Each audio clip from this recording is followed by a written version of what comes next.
Oh boy. Oh, it's gonna be one of those nights. Oh yeah. Can you believe it, yo? Can you believe it though? We are on night number 19 in November, which means your boy Viper, that's right, this dude right here, have been live streaming for the past 19 days and nights in a row. 19 live streams in a row. Here we are.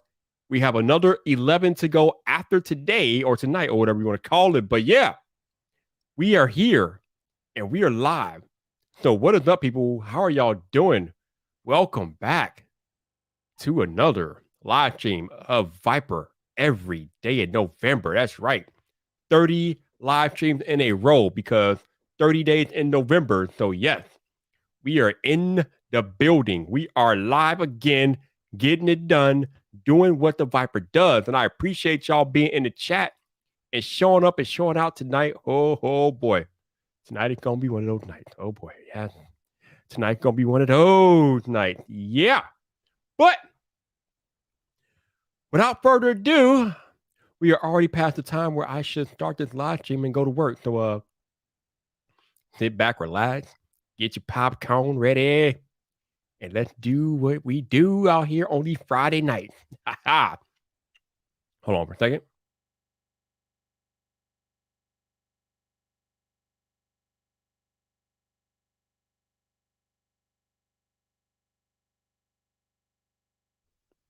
All right, we good.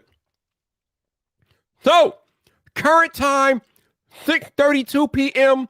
Central Standard Time, which means you are in the right place. You are on the right YouTube channel, baby. Yes. Now, for those of y'all who are new here, or for those of you who somehow catch the replay of this live stream, you want to listen to this next bit very, very carefully. My veterans of Friday night know what's about to happen next, so they know what to do. They know the necessary precautions to take. But if you're new here, this is a part of the live stream right now where you might want to turn your volume down. Because if you don't turn your volume down, I will not be held liable for what your neighbors think about you listening to some loud dude on YouTube. That's on you, not on me. That's on you, not on me. You have been warned, okay? You have been warned. You have no excuses. When I go into Viper mode and your neighbors start looking at you funny, like what you do listening to what you got on your phone there, just let them know that the Viper warned you. The Viper warned you, okay? Now, with that disclaimer out of the way, I can go and do what I do. And let's see where this live stream goes tonight. Man. Oh my. This is going to be interesting. All right. This is your last warning. Turn your volume down. Woo! Here we go, baby. Here we go. What's up, people? This your boy Viper, the man about tech, and we are live!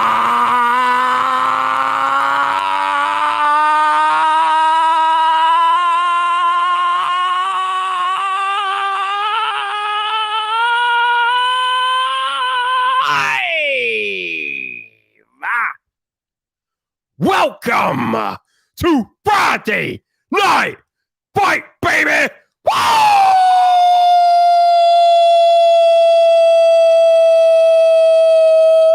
Woo! Woo! Oh, yes! It is that day again! We are back! We are live on YouTube! Woo! Oh, yes! Now, before I get started with tonight's festivities, let me see who I got in the chat tonight. So let me scroll back up. First on the list, Alex Jackson is in the building. What's up, bro? How you doing? We got my enforcer, Genosis is in the cut. What's up, bro? How you doing? Chris Johnson is in the building. What's up, bro? How you doing? We got Cool Gamer out there. What's up, man? How you doing? The doctor is in the house. Dr. Jade. What's up, Jade? How you doing? Annette Porta Latin is here. What's up, Annette? How you doing? We got my homie from the UK, Marvin Wallace. What's up, bro? How you doing? Jonathan Rash is here. What's up, Jonathan? How you doing, baby? What's going on with you? Who else? Tech for your needs. What's up, bro? How you doing? Joey is out here as usual. What's up, Joey? How you doing, man? How you doing? Go Ted is here. What's up, Ted? How you doing, baby? How you doing? My homie, Technically T. What's up, bro? How you doing, baby? How you doing? Oh, my man, Boom in the Sky is here. What's up, bro? How you doing, man? Appreciate you being here. Marcus Span is out there, too. What's up, Marcus? How you doing? What's going on with you? Ooh, we got a light crowd today. It's all good. I don't know what's going on. I don't know what's going on, but it is what it is. What up, Boom? How you doing, man? I've been good. How you been? How you been? Zach, what's up? Zach Talk Tech is here. What's up, bro? How you doing? What is going on with you? What is going on? So, also, hey, not that many people here, but if you happen to be lurking, shout out to my lurk squad. I know there's a few of you that don't make yourself announced for whatever reason. You don't want people to know that you rock with Viper, but the Viper sees you out there lurking. I know y'all out there chilling. So, shout out to my lurk squad for being here each and every Friday night as I go through and do these live streams. And y'all probably been here a lot this month because your boy Viper's been going every day, 19 live streams in a row, and here we go. So, I think it's time for some tough love. It's time for some real talk out here. There are activities happening, activities that are annoying. Things that creators are doing online, and I'm just scratching my head like, why are you wasting your time doing that? And it's just bad business the way that some of these creators are moving out. And I got to talk about it. Because hopefully somebody hears my loud ass and they understand that this ain't it. Oh, Doug Houston YT, what's up? How you doing, Doug? Appreciate you dropping in. Australia in the building. Stand up, baby. Stand up. So, some of this stuff I talked about in another, I don't know, what is it? Maybe on another live stream or a clubhouse. I don't know. But I'm talking about it again on the big show. So, here we go. Okay. Some of y'all are trying to play the game on easy mode. The problem is that there is no easy mode. So when you're out here trying to play the game on easy mode, you look foolish. And it's just not a good look. Now, Viper, what do you mean by playing the game on easy mode? Let me get into it. So we got people out here on Twitter, mass tagging creators that they've never talked to, have no relationship, just including a bunch of their favorite creators and random tweets that have absolutely nothing to do about nothing. But that's what they're doing. And I'm like, why? Why are you mass tagging people on Twitter that you don't even know? You've never talked to. Now, it's one thing if you have any sort of relationship with these people, anything. But most of y'all are mass tagging people you have never actually had an actual conversation with in tweets that don't matter from a pineapple monkey's nipple bottom. What is this stuff? I am tired of the mass tagging. What do you hope to accomplish by this? Why? Why are you doing that? Do you really think that's a good way to get your favorite creators' attention by including them in some mass tag tweet that has nothing to do with nothing? No, it's not. Let me tell you what it is a good way. What's going to happen when you do that?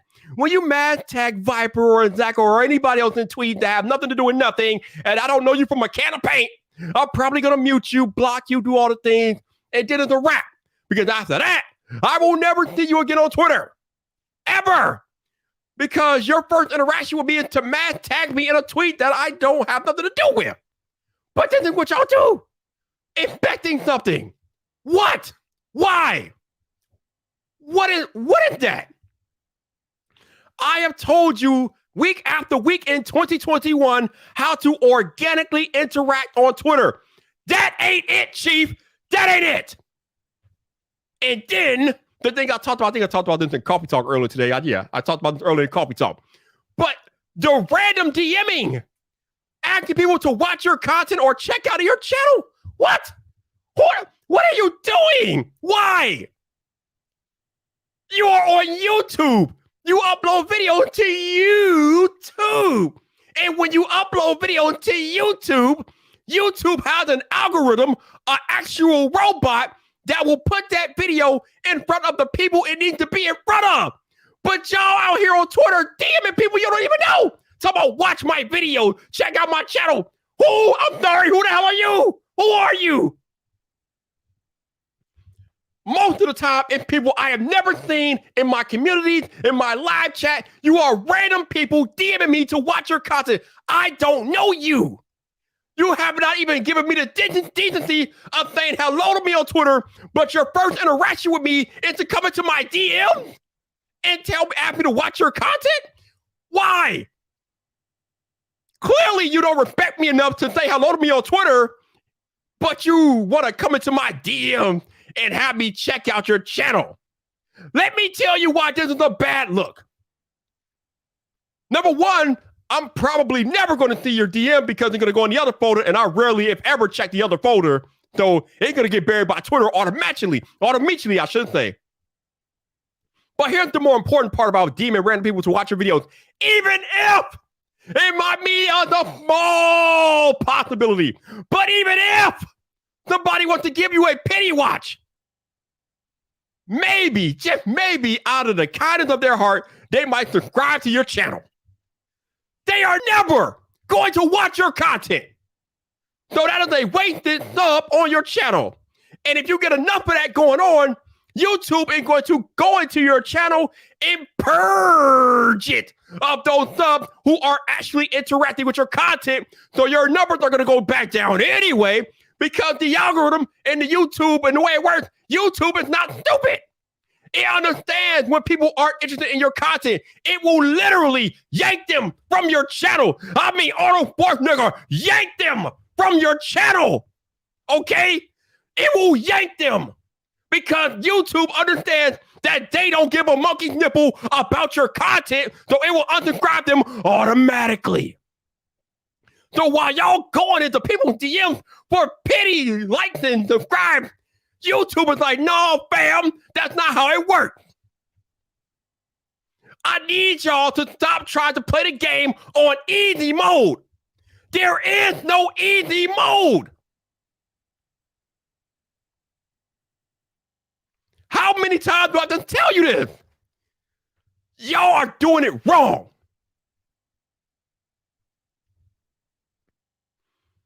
And I understand it. I understand the want and desire to do that. Do you know how cool it would be if Viper got a retweet or something from a Mr. Beast or a Casey Neistat or hell, even Marquette Brownlee? Do you know how cool it would be if I got a shout out from them? I would be over the moon. I'd be happy as hell. But you don't see me begging them on social media to do that. No, hell no. Because I'm too busy putting out the content to get to their level. I'm not in their Twitter DM like, please check out my channel, sir. No. But what I am doing is going on there and saying, hello, nice to meet you. I'm Viper. I like your content, this, that, and the other. I'm out there having actual, real, keyword being real, conversations with these people on Twitter so I don't come up as some random monkey nipple. What is this? How hard is it to be a human being online? Have you ever heard of the saying that you catch more flies with honey than you do with vinegar? Some of y'all got like 5,000 bottles of vinegar and just poured it all over the damn place and you're getting nowhere. Instead of just buying one little bottle of honey and actually using it accordingly. Let me repeat that. Some of y'all are operating with 5,000 cans of vinegar, pouring it all over the place, not knowing and getting no results. Instead of just buying one bottle of honey and just using it adequately. I don't understand this stuff. You are wasting your time. Nobody likes to be mass tagged on Twitter. Nobody wants random DM from somebody that they don't even know. You're not even active in that person's community, but you got the audacity to DM them on Twitter, asking for them to check out your channel. Why should they do that? Why should they do that? What value do you offer them? What have you done for them? Do you even support them?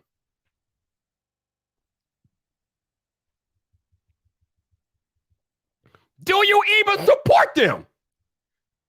Again, the DMs that I get on Twitter are from people I have never seen in my life until that DM happened. And that is a quick way for me to ignore you. Now I realize for bigger creators, this might be a little bit more impossible because they have a bigger following, but it ain't impossible, Viper. I don't have that many people that follow me on YouTube and watch my content and things like that. I know who supports your boy Viper. I know who supports and who doesn't. So when I get DM from and tweets from randoms, I know because I've never seen half of y'all before in my life. And that is not the way to do it. Do you want to know why that, word Viper, do you want to know why Marquez Brownlee, the world's most famous tech YouTuber, rocked with Viper? Do you want to know why? Because one day I happened to venture into his subreddit and I informed them that I made a video about him getting Content Creator of the Decade, a Shorty Award. It was like 3 years ago.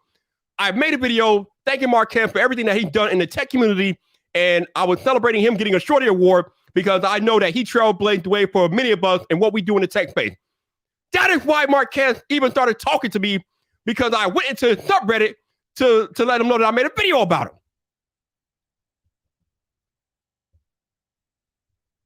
I didn't randomly DM him looking for him to check out my channel. I didn't mad tag him in tweet. The hell I look like doing that crap? Ugh, disgusting. No, I did my work. I made a video about Marquez. He happened to watch the video. Here's the other thing, right? I made the video full well knowing that there was a good chance he would never see it. Never. Just because I went down to his subreddit did not guarantee anything. And I knew that, and I accepted that. I guess I got lucky or something, or maybe I just came the right way at it, but somehow he saw the video, and ever since that day, he rocked with me because he saw the video. But I did not expect anything from it. I made the video about him winning the Shorty Award and congratulating him. I put it in the subreddit, and I didn't expect anything. I didn't go spamming his subreddit. I didn't spam his Twitter. I didn't spam his DMs. I just tried to let him know that I made a video, and I let it be. I stepped back, and I let it be. Whatever happened after that. Luckily, he watched the video, and the rest is history. But some of y'all are moving kind of suspect out here. You are wasting time. You are trying to play the game on easy mode, and there is no easy mode. You're trying to take shortcuts, and I keep telling you over and over again, there are no shortcuts. You either put in the work or get left behind.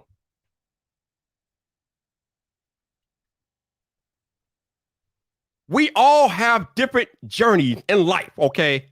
There are people who started YouTube at the same time I did that have blown by me in sub count. Blown by me completely. Am I going to get mad and pout about it? Hell no. I am going to continue to work.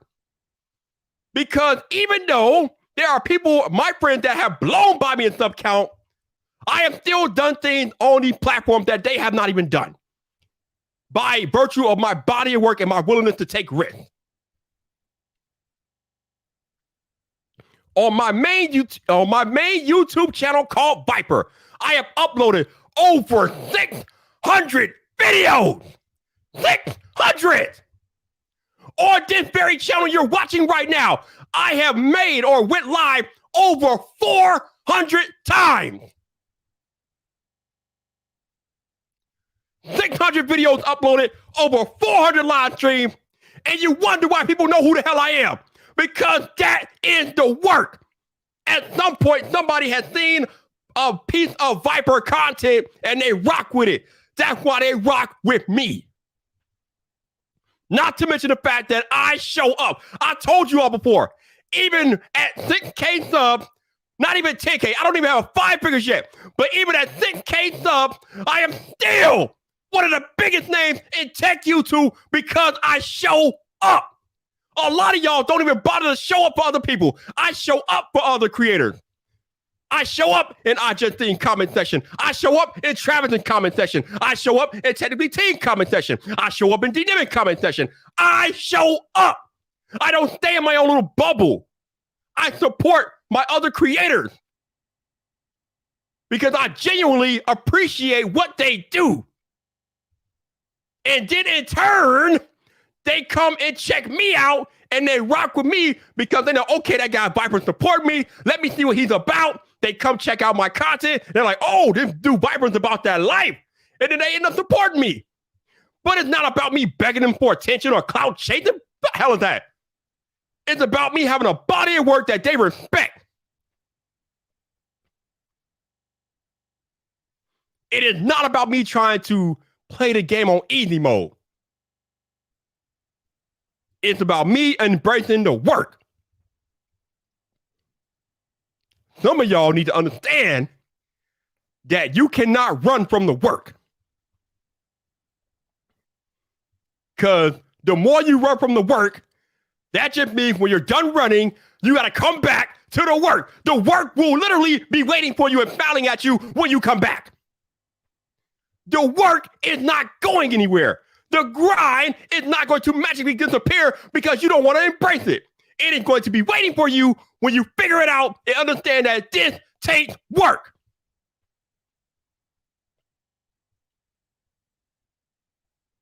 Stop trying to take shortcuts. I see my man Renee Ritchie has just entered the chat, and Renee is an interesting case, right? So Renee has been taking YouTube seriously for about a year now, right? And he has almost 300,000 subscribers, right? So you're like, well, Vyper, Renee got 300,000 in 1 year. How do you do that? Blah, blah, blah, blah, blah. Did you know that 10 years before he ever stepped on YouTube, Renee was a journalist? He built up his credibility and reputation 10 years before he ever uploaded a YouTube video. So when he came to YouTube, he already had the reputation and his natural talent just shined through, and that's why he blew up. It's the same thing with Peter McKinnon. He didn't just blow him. He just didn't magically blow up to 5 million. Peter McKinnon was a photographer for years before he ever stepped on YouTube. So naturally, having all that talent and experience lent credence to him when he did the thing on YouTube. He came on YouTube and took YouTube by storm because he had over 10 years of photography experience in his belt. Work! Work! Work! It's all about the work.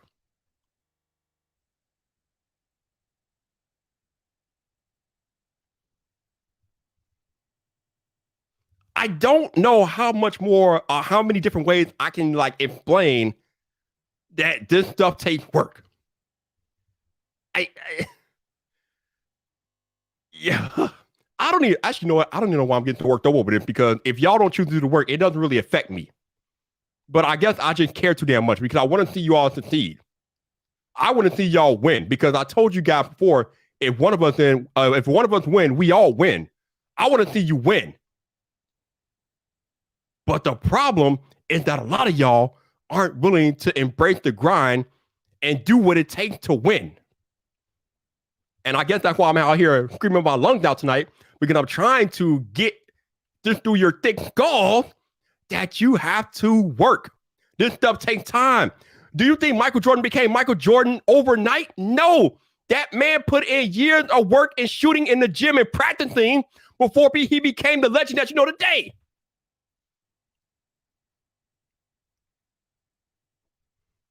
Let's talk about Mike Tyson or Floyd Mayweather, right? Two of the greatest boxers ever. Did they become two of the greatest ever overnight? No. They spent countless hours in the gym building up their skill set, building up their punching ability, punching power to get to the legends that we know them as today. Was Starbucks on day one? No. It took years before we recognized Starbucks as the juggernaut that they are today. Think about any of your favorite creators or favorite brands out there and think about how long it took them to get to national relevance and prominence as you know them today. Do you really think that Nike was Nike on day one? Nike was started out of somebody's trunk on their car. Nike was started from a trunk. Phil Knight started Nike from the trunk of his car. You think anybody knew who he was when he started that business out of the trunk of his car? Hell no. But he put in the work to build Nike to a multi-global phenomenon. It did not happen overnight. Just realized I made a pun there. But you know what I'm saying? Nike was not Nike, not even 5, 6, 7 months in. It took Phil Knight years to build Nike to the brand that you know it as today. It took Steve Wozniak and Steve Jobs years to build Apple to the Apple you know and love today. This stuff does not happen instantly. It requires work and dedication. Anybody who achieves any measure of success in life has probably dedicated a large portion of their life to achieving that success. That is just the reality of the situation. None of us are naturally blessed. We are all flawed. That is the nature of being human. We are all inherently flawed, but that does not mean that we can learn from our flaws, learn from our weaknesses, and go out and learn the skills that we need to get to where we want to be in life. Do you think Venus and Serena Williams were international superstars on day one on the court? No. Those girls trained night and day for years to get to the greatest level of tennis that they have played in their careers.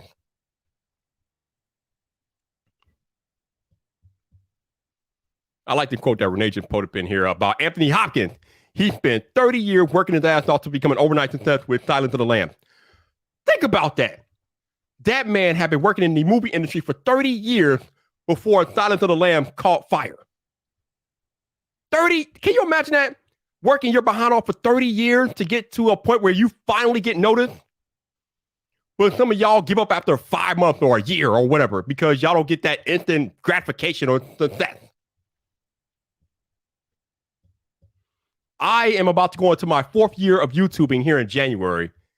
And I shouldn't say only, but I have 6,000 subscribers. And again, I told you guys earlier that there are other creators that have blown by me. But does that mean I'm going to give up because I haven't achieved the levels of success that they've achieved?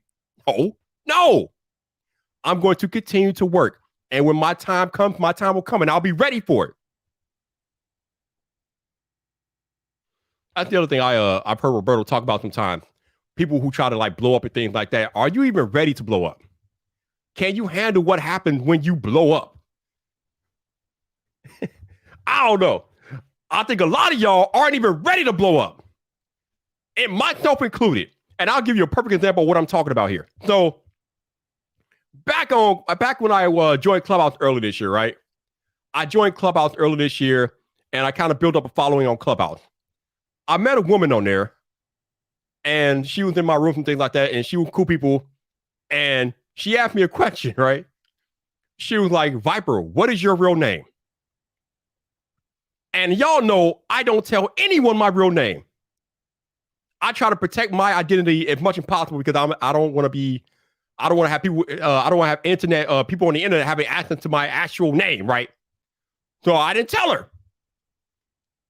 Tell me why. In 2 minutes, this woman found out my real name just by looking at my Instagram. Bruh, it took her 2 minutes to figure out my real name by looking at my gram. I thought I had that situation sold up. Apparently not, because she figured it out in 2 minutes by looking at my Instagram. I was like, damn. Bruh, are you ready for that attention that you get if you blow up? Are you ready? Are you ready for the spotlight? Are you ready for the scrutiny that comes with blowing up?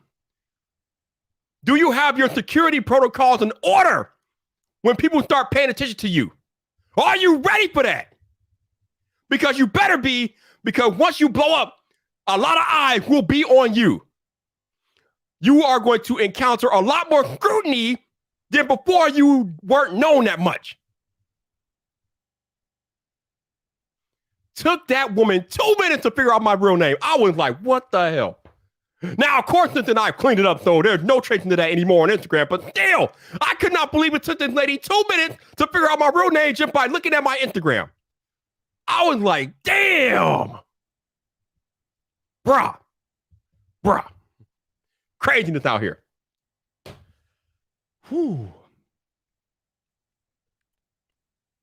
But everybody wants to blow up though, right? Everybody wants that, or everybody wants to be the next overnight success. They want like 1 million subscribers and all this other stuff.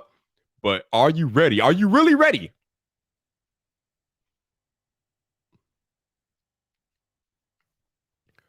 Some of y'all get butthurt over the silliest stuff. Can you imagine how many people are going to be coming for your neck when you do blow up? When you do become relevant? Can you even begin to imagine the level of vitriol you're going to get when more eyes are on you and paying attention to you and what you're doing? They're going to be scrutinizing everything that you do. Your lighting, your delivery, your video, your information, everything gets extra scrutinized when you have more people looking at you. And I hate to be the bearer of bad news, but some of y'all can't handle it. You're not ready.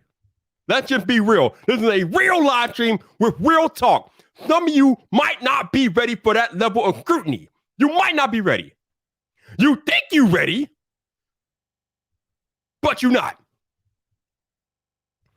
Some of y'all get butthurt when somebody disagrees with you, okay? I mean, what are we talking about here? If you can't handle a simple disagreement, wait till thousands of trolls come for you.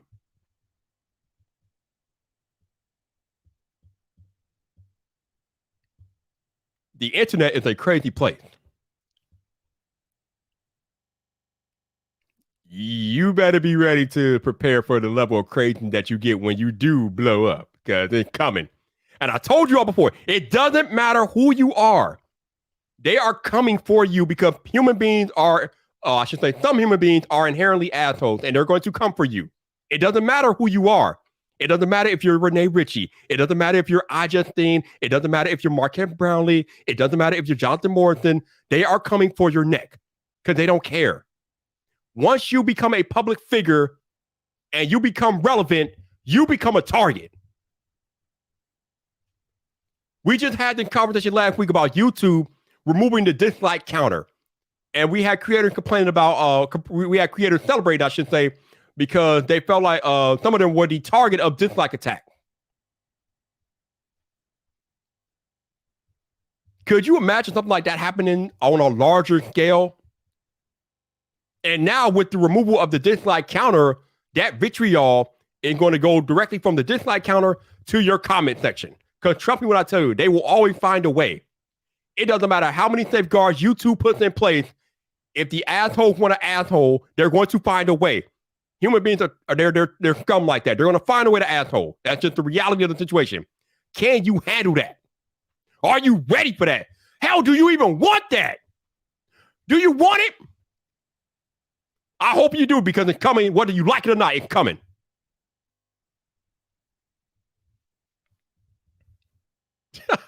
JFT said, I want to blow up with caution. For real. You better take precautions out here, bro, for real. All right, let me go back in the chat. I know y'all chatted about it. I missed like a bunch of stuff. Again, I got in my tangent. Renee's here for the real talk. What's up, man? Exactly. I think D-Nimmer will talk about people that like that mad tag you on Twitter and DM you. It's always the people that you don't know, like people that you have never seen before. I would be a little bit more kind if somebody DM me and I had seen them in my live stream, or I had seen them in my video comments, or they at the very least actually interacted with me organically on Twitter. But a lot of times it's none of that. It's none of that. And it just irks me, because why should I do anything for you if I don't even know you? If you don't even respect me enough to support what I do on here, why the hell should I check you out? If you can't do me the decency of commenting on my video, showing up in my live chat, or at the very least saying hello to me on Twitter, why the hell should I even answer your DM? I am talking about common human decency, and a lot of these people don't exercise it at all. But they expect me to check out their channels and critique them and all this other stuff. It's weird, dude. It's a little weird. Renee said people learned to hate him for a decade before YouTube. Oh my God. Ain't nobody hate him. Well, actually, I'm not going to say ain't nobody hated Renee, but Renee, we all know that you are a well-respected journalist. I think you have a lot more supporters than haters, sir. I don't know what you're talking about out there. I don't know. I don't know what you're talking about, Renee. Hey, I'm just speaking facts. I told y'all this is real talk tonight. I'm speaking facts out here, bro. I'm speaking facts. Some of y'all don't want to hear what I have to say tonight, and that's cool. But you're gonna be stuck in your own little loop. You're gonna be stuck in your own little hell loop because you're not trying to listen to me and understand that I'm trying to tell you that this stuff takes work. You still trying to play the game on easy mode, and there ain't no easy mode.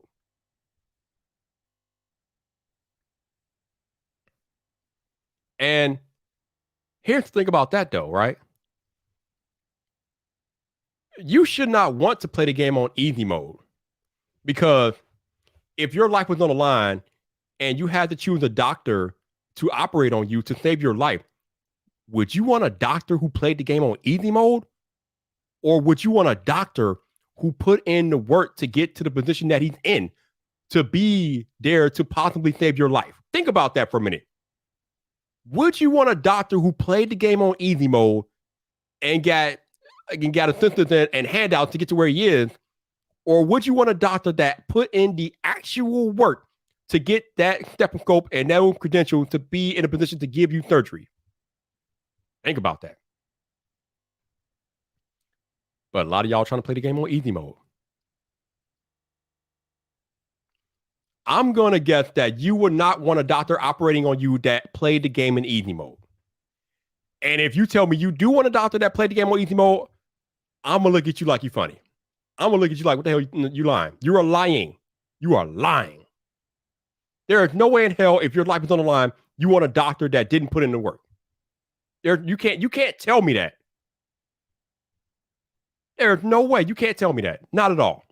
I don't believe you. Because when it's game time and everything is on the line, I would have hoped that you want somebody who has put in the work and proven that they're capable in their craft.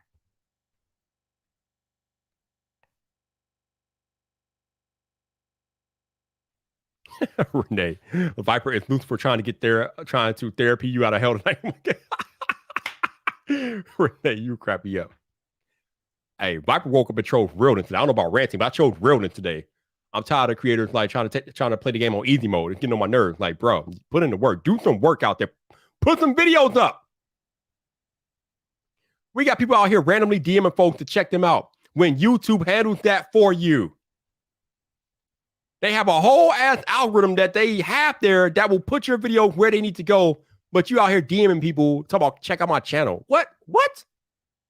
Again, it's one thing if you have a relationship with that person and they know you and you've actually talked to them. Then I have nothing to say to you. But y'all out here randomly DMing people that you don't even know, you've never had a conversation with, and you want them to check out your content, and you never even supported them in any old way that they know of? Oh, no. I cannot get behind that at all. I can't rock with that. I can't do it. I'm trying. I'm trying out here. Anulu, I'm trying. I am trying. What's up, Chantel? How you doing? Oh, El Jefe Reviews had to go back up and he went back up and watch me two times or something like that. What's up, El Jefe? My head of security is here. Serendipity Bakery. Hello, Miss Bakery. How you doing? I'll be tastic. I appreciate all y'all filing in. Also, to anybody else that filed in and chose to lurk tonight, I appreciate y'all lurking and hanging out. Hopefully, I didn't upset your neighbors and whatnot, but some of y'all need real talk.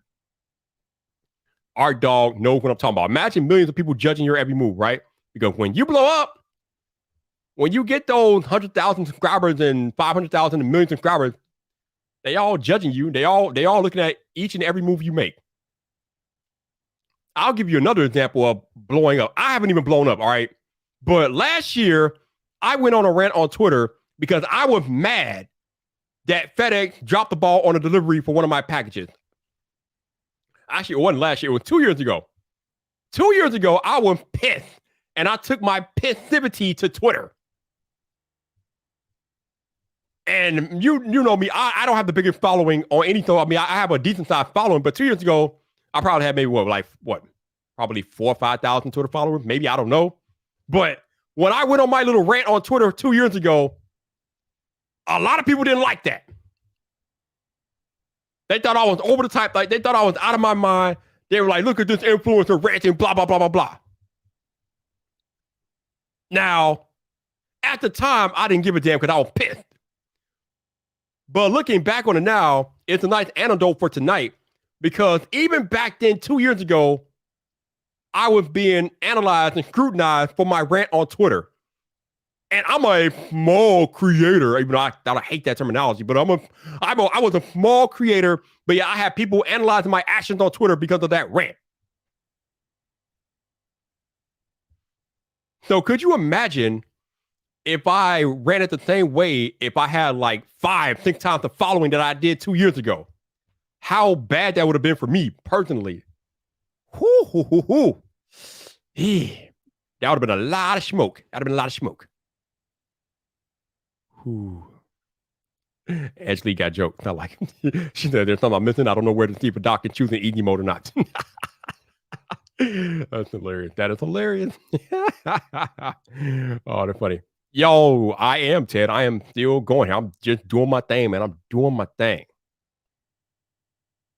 Appreciate y'all being out here listening to your boy Viper as we are hitting day 19 here of me live streaming. Let me go back up and make sure I didn't miss any other tweets. Like I was on one. When I'm on one, I just go. We got the Ish9 out there. What's up, man? How you doing? Appreciate you being here.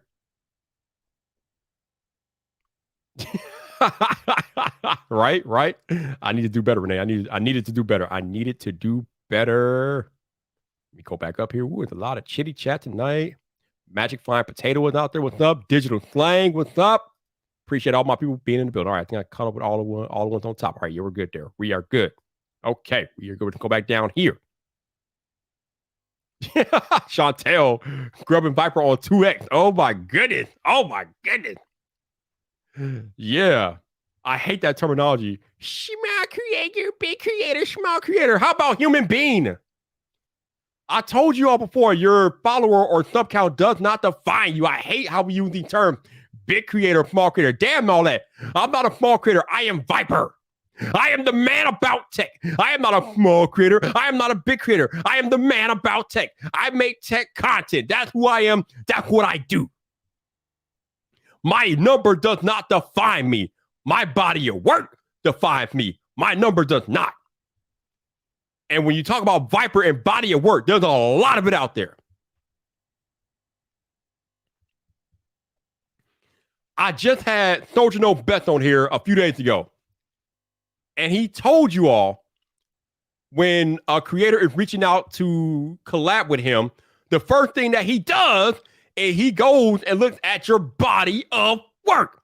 He doesn't care about your sub count. He cares about your body of work. And I told you all over and over again, when you are trying to collab and what things that people actually care about, they care about your work.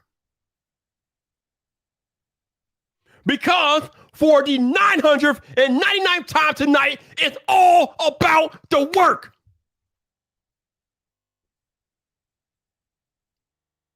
Are you putting in the work? Are you serious about this content creation game? Is your level of work credible?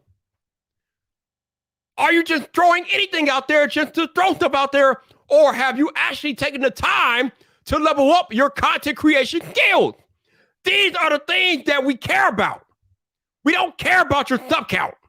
We don't care about your follower count. We care about your work.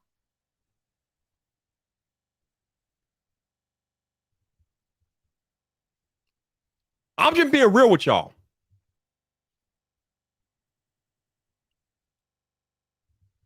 And even more important than your work, well, not more, I would say, actually, I should say, even as important as the work that you've done is how you interact with the community, how you engage with the community, how the community engages with you.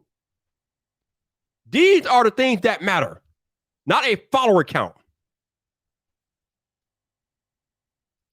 Your engagement, your body of work. That's what we're talking about out here. That's the real talk.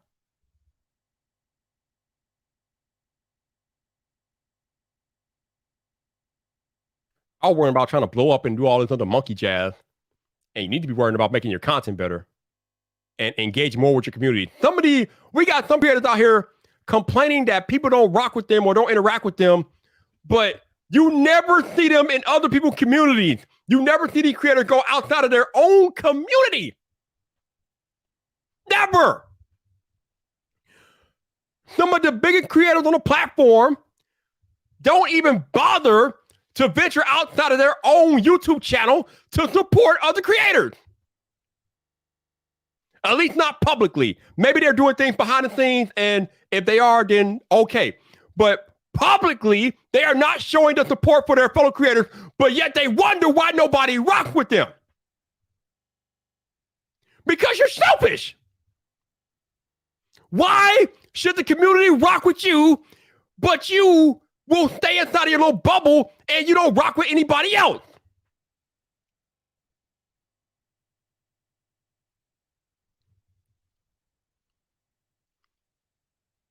You know, and this is pretty easy to see among bigger creators because y'all all got check marks, okay? When you go to a MKBHD video, I want you to go to the comment section, right?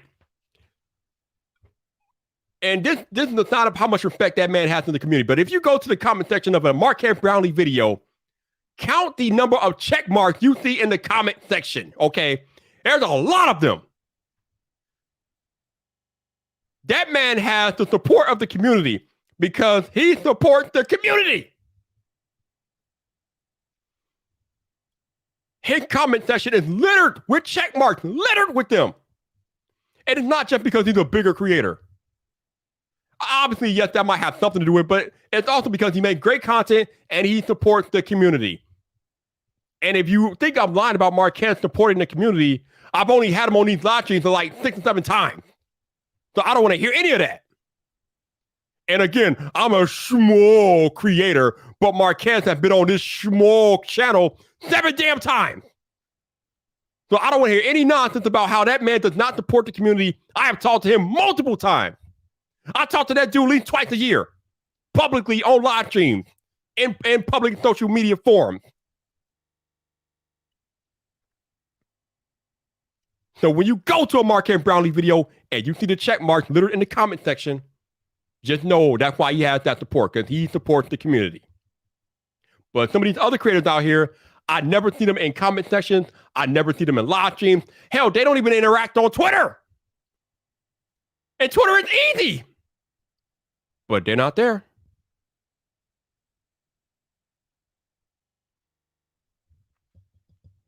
But yet, they wonder why people don't rock with them. The other thing that gets on my damn nerve is that when I retweet a bigger creator video, some people got stuff to say about it. Because I retweet a Not Just Think video, or I retweet a Jenna video, or I retweet a Marquez video. Yes, duh! They are my friends. I support what they do. Yes, I'm retweeting their video. Why do you have a problem with it? Maybe you should try doing the damn same thing. Instead of worrying about what Vyper's doing, use that energy to actually support the community. It doesn't matter if they have millions of subscribers. What matters is that I support what they do, so I chose to retweet their content. And I don't care if they retweet mine or not. It's not about that. Some of y'all are all like, take, gimme, but you don't want to give anything in return. You don't want to show support. But you can mouth off on Twitter. And and you wonder why nobody is showing up for you. But you want to complain and try to throw shade at Vyper for retweeting Not Just Think or Jenna. But I'm out here supporting the community, which is why when I ask them to come talk to me, they do so because they know I support.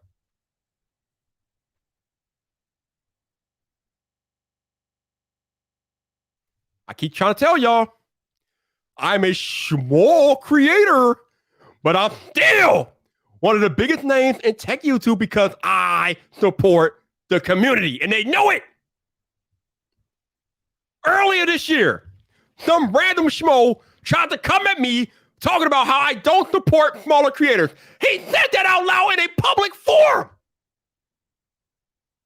This person said that Vyper does not support small creators because of how I'm always communicating with the bigger creators on Twitter. Blah, blah, blah. Vyper doesn't support small creators. No.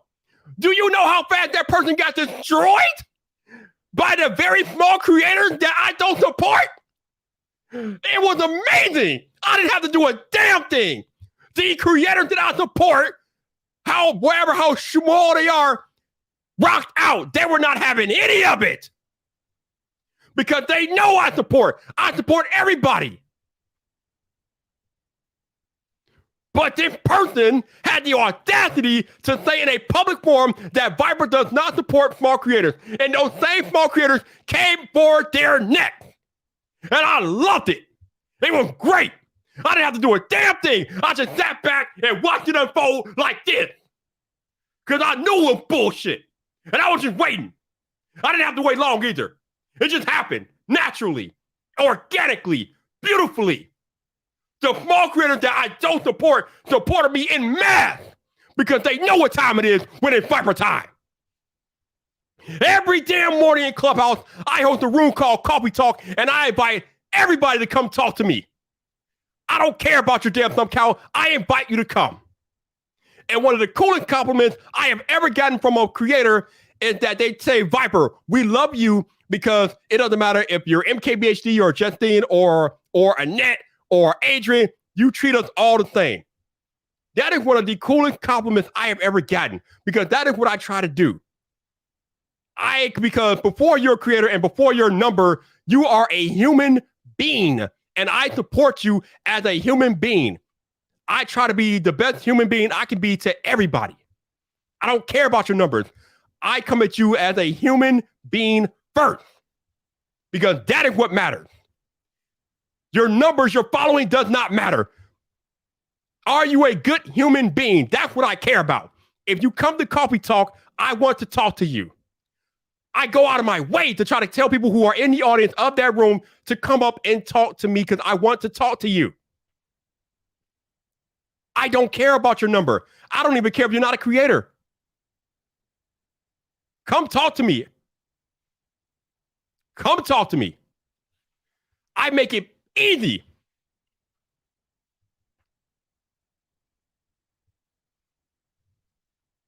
So that day was hilarious. That was hilarious that day. That day was funny. Because the small creator community or the small creators that I support were not having any of it. Because they know what's up. But it costs you nothing to be a decent human being to people. Because this creator stuff is all good and well, but none of it really matters if you're not a good human being to people. I have told you all over and over again that you should go out of your way to stay on good terms with your fellow creators because that's just a good way to be. That's the human way to be. I think a lot of us forget that there is a human element to all of this.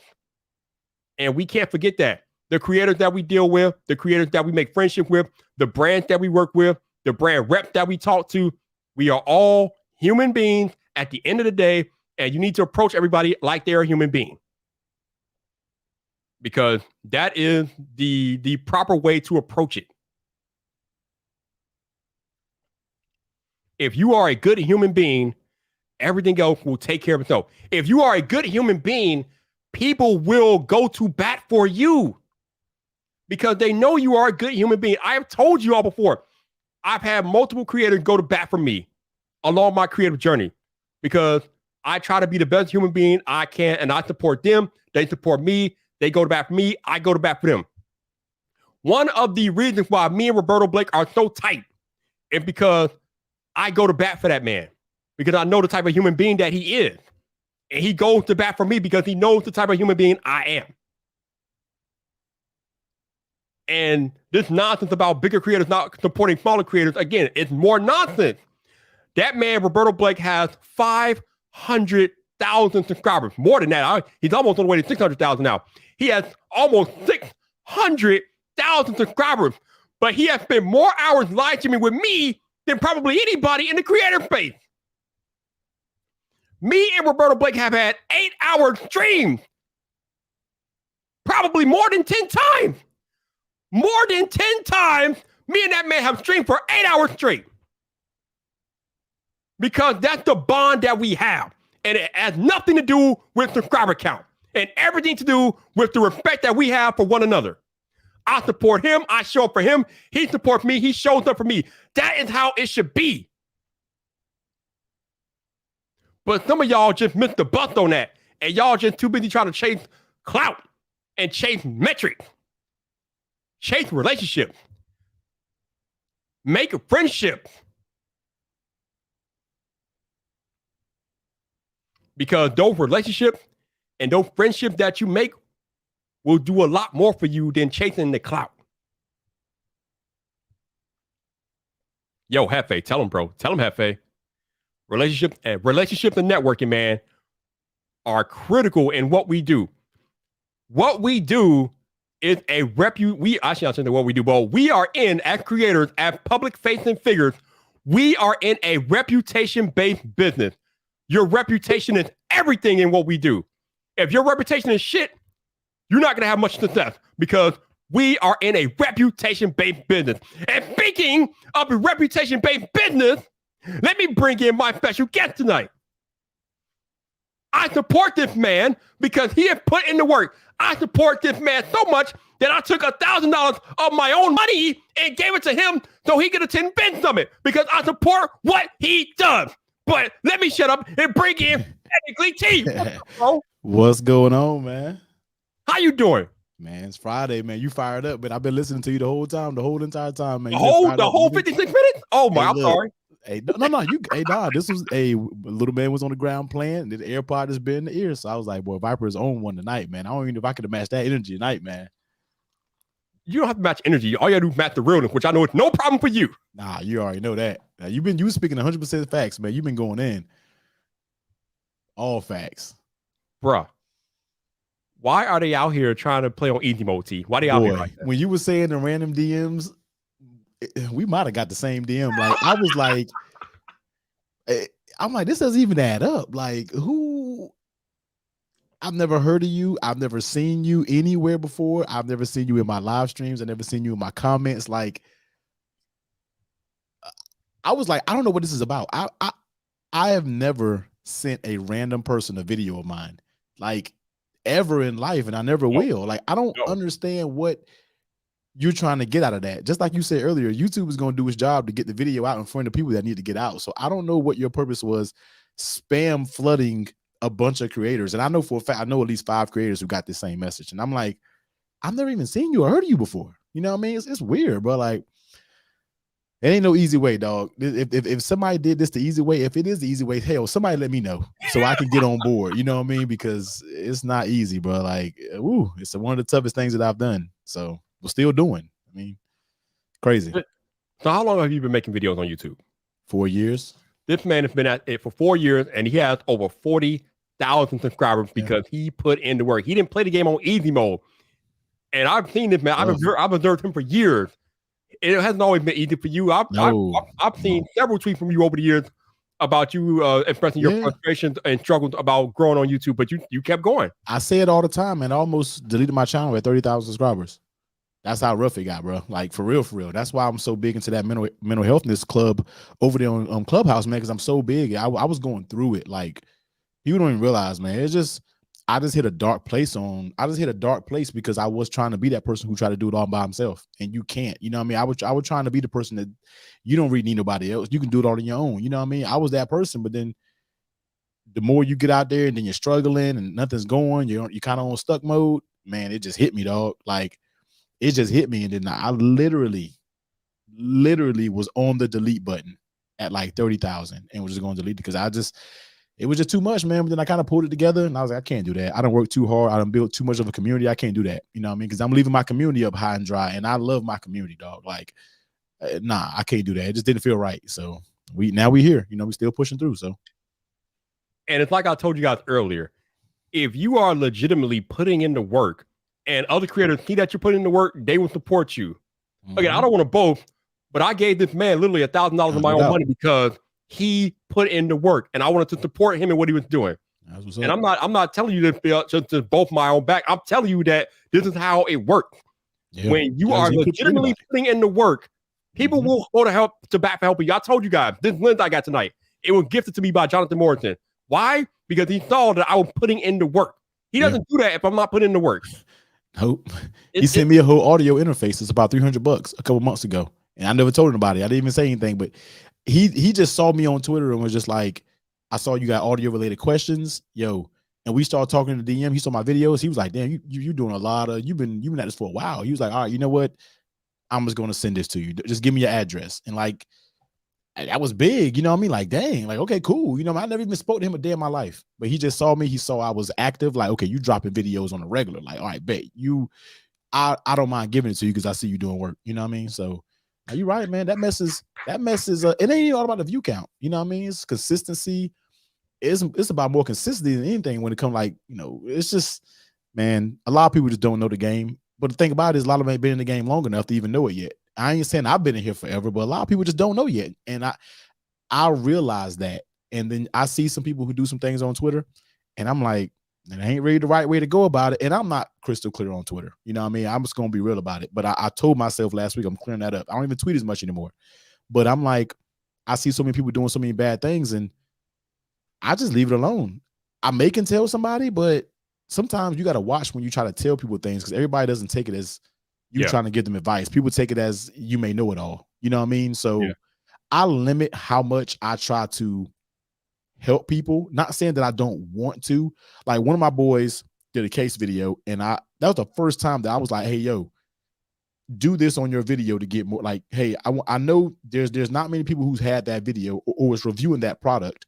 Change this, change that, change this, and he was just like, "Yo, this is the first time I seen like green arrows on my video," and I was like, It took me a lot to tell you this because I don't want to make it seem like I know exactly what I'm doing. You see what I'm saying? So yeah, this YouTube game is it's tricky, man. But it's a lot of people who like to take shortcuts. I mean, if that's the way you want to do it, then you know, be my guest. But it ain't gonna work out long. It ain't gonna work out good for you in the long run. No. And you know what? I'm glad you brought up about how you don't like to talk to people about and tell them about how to do things. And I think that's why I'm doing it on the live stream because it's one thing for me to go to you and try to tell you how to do your business. I am not willing to do that either, but I can get on my own platform and be like, this is what I'm saying. Y'all should like try things differently, different things like that. And what you do, I always tell you, what you do with the information I tell you tonight, what you do with it is what it is. I'm not gonna lose sleep over it. I'm just trying to put it out here. Yeah. This is what it is, okay? Yep. I told y'all last night, we are in the infancy of the creator economy where there are opportunities aplenty for all of us. Right. But they're not gonna fall in your lap. They require work. Okay? Work, dog. Like work. You don't understand how some of these brand deals that I'm getting on my channel is from working with brands for over 3 years.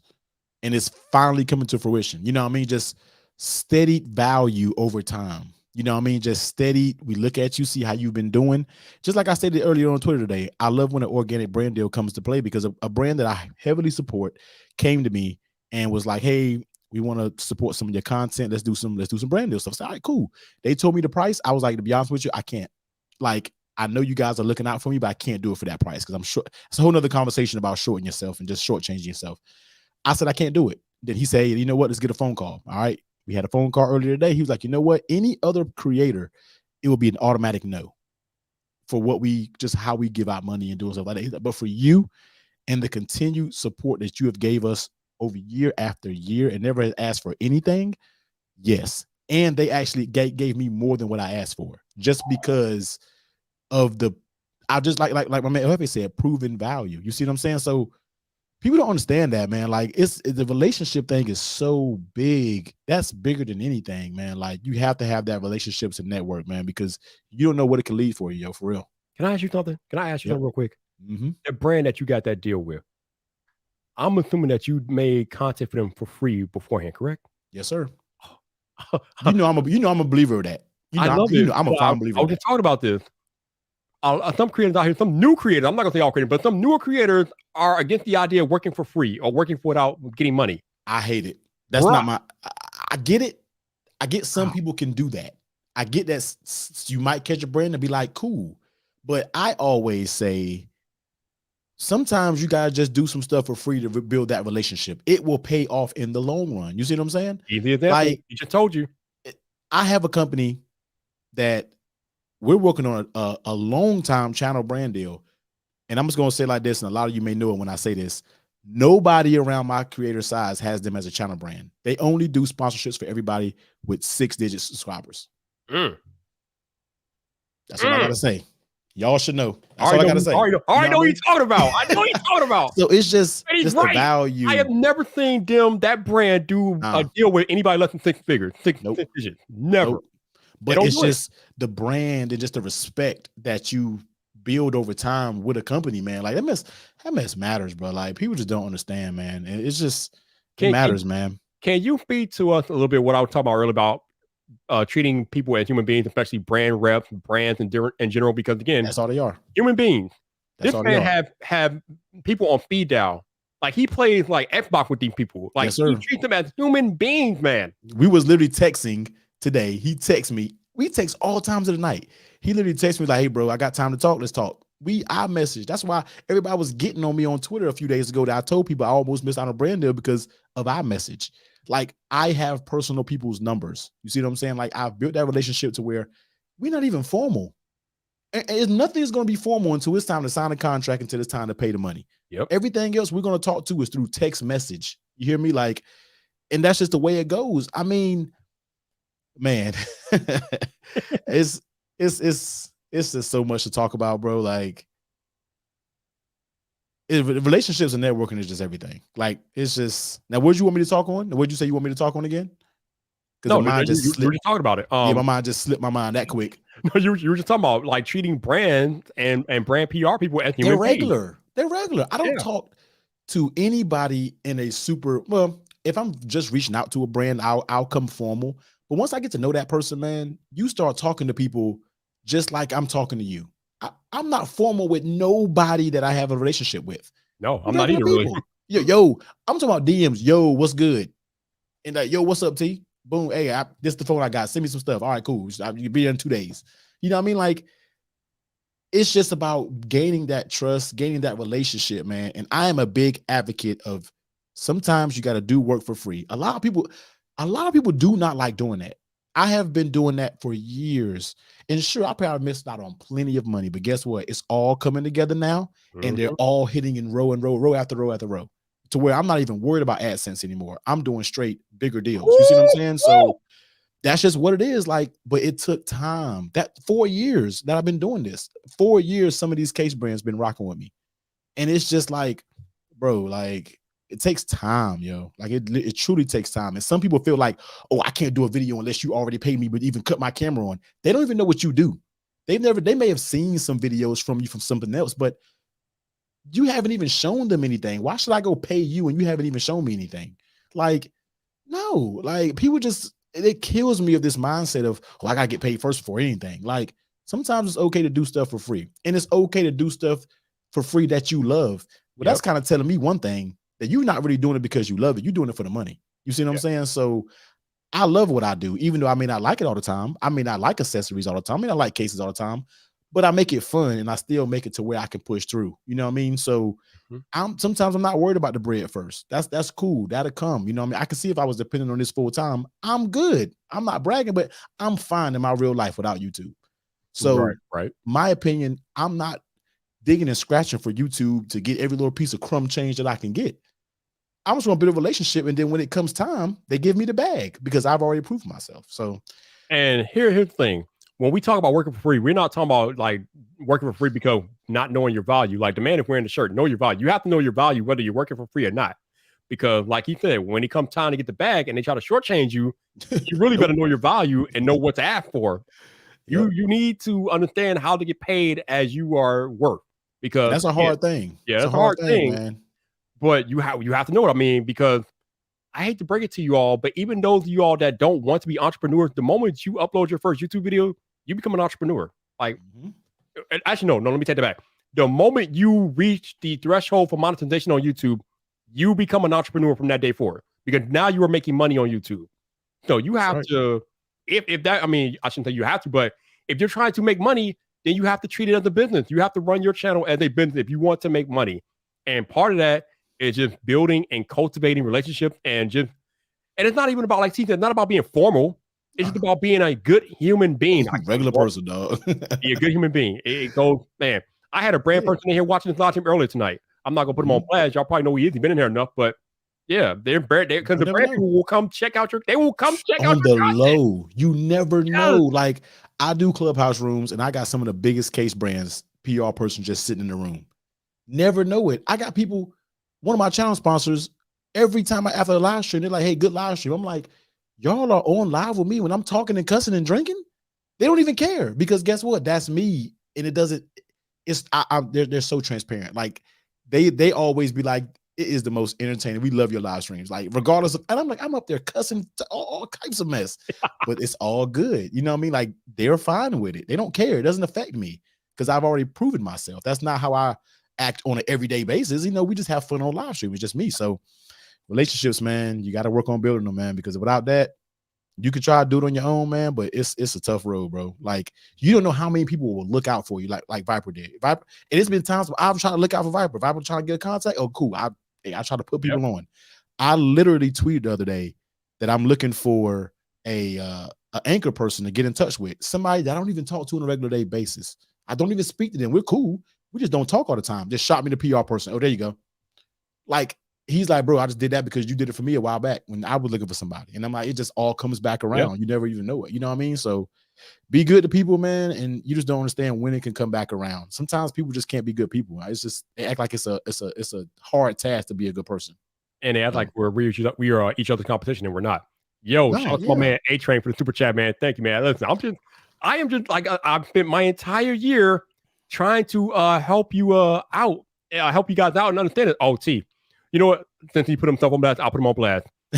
Booming this guy is a friend of mine. You right. He's been on a live chat. I don't know why I can't put him on blast. He's been on blast already, but Booming this guy works for Soundcore. He's been on the live stream before. He's a good friend of mine, and he wants you to hit him up. T, so hit him up. Here it is. We'll do. We'll figure out the details and where, but I got you tonight, man, for sure. But yeah, it's yeah, man, it's just crazy, man. Like, I see so many people, and I don't know, man, it's weird. But I try to stay in my own lane and just try to support. And, you know, sometimes I'm not supportive enough as I should be, but I try to get better with it. You know what I mean? Because sometimes we're so busy and caught up in our own things. Sometimes it's hard, you know. But I watch every one of your live streams. I'm in the background. I may not say nothing. I'm just listening. El Jefe. And I said that to myself. I watch all of these people, man.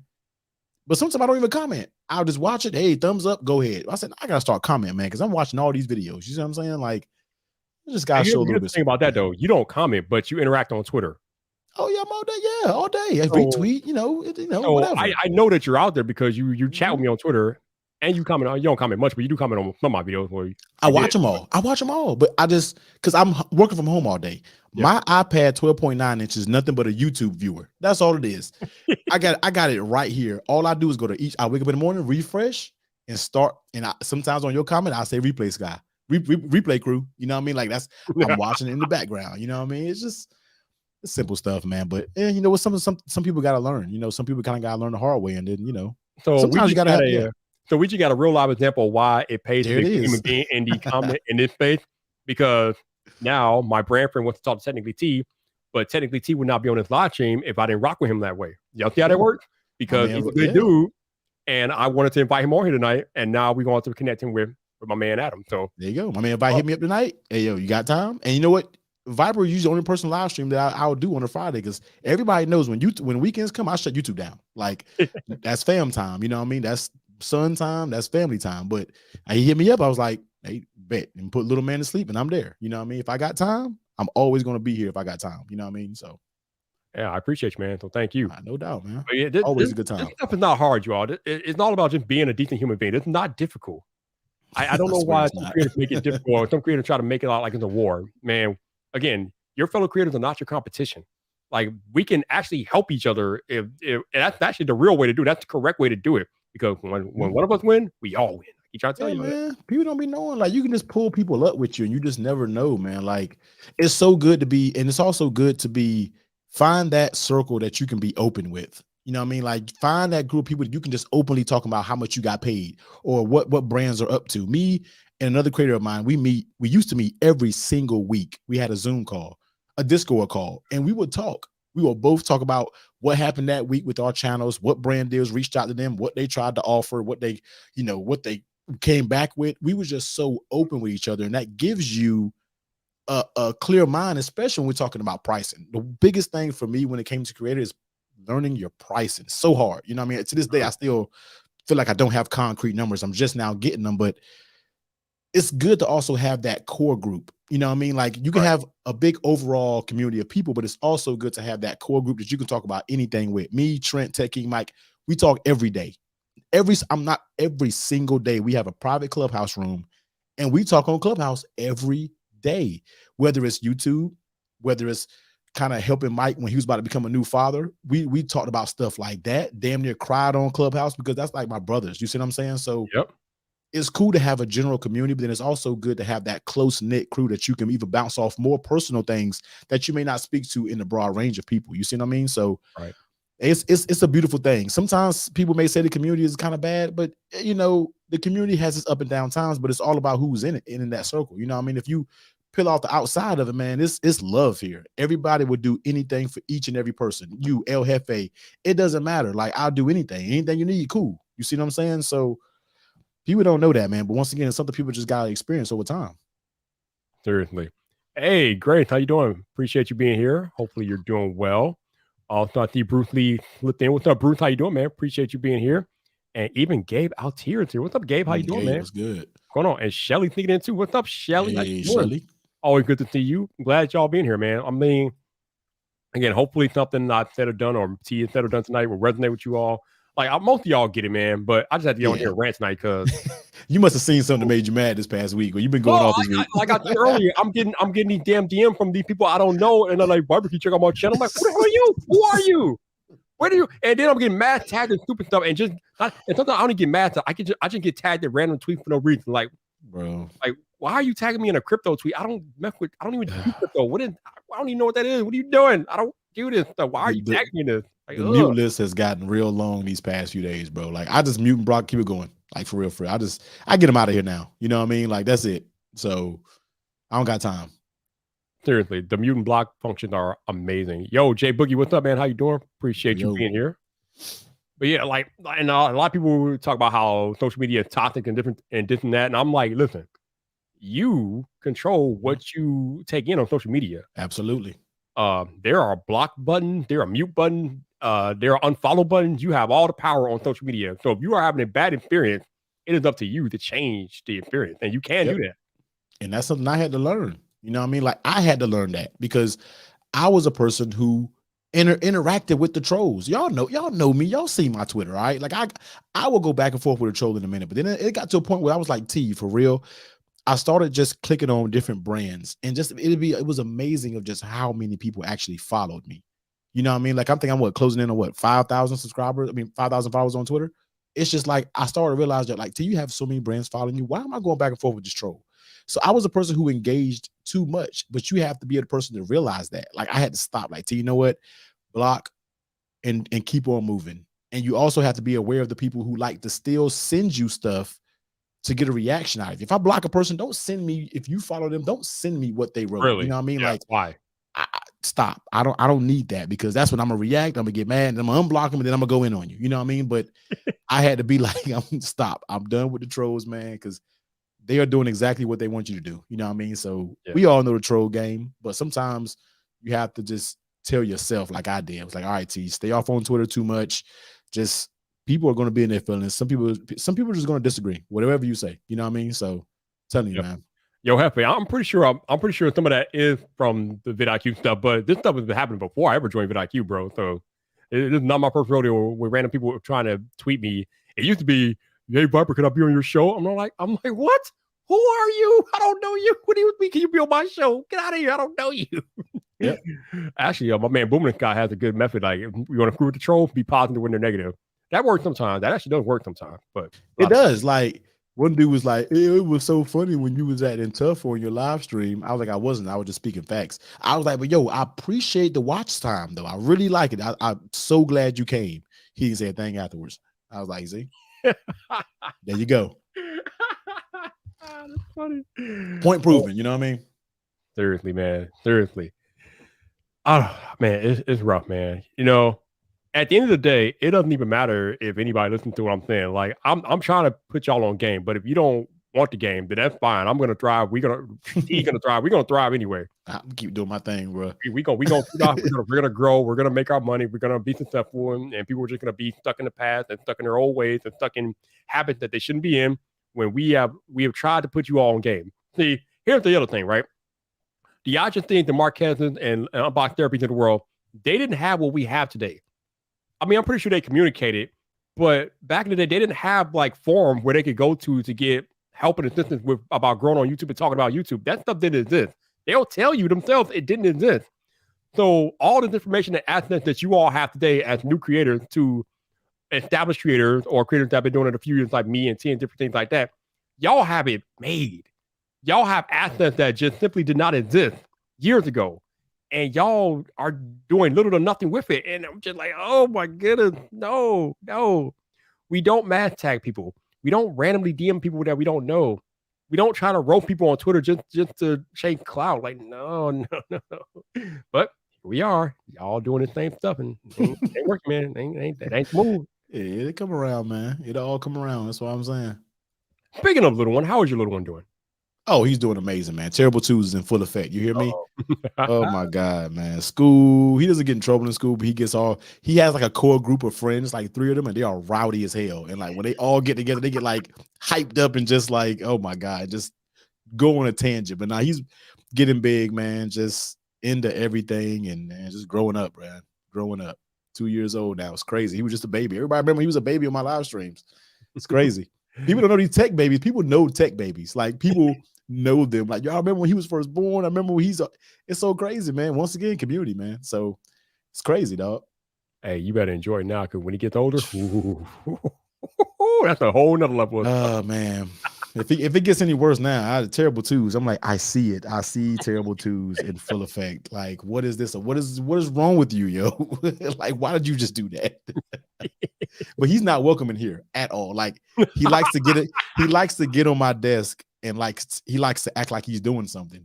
So he likes to mess with my Rodecaster knobs and oh wow, he likes to be on the mic. He knows this is a mic, and he knows this is a mic, and I'm like, I cut everything off, like the MX keys, the mouse, cut everything. He's like, no, you're not touching any of this, man, because it's too much expensive stuff in here for you to even be in here. You know what that means, though?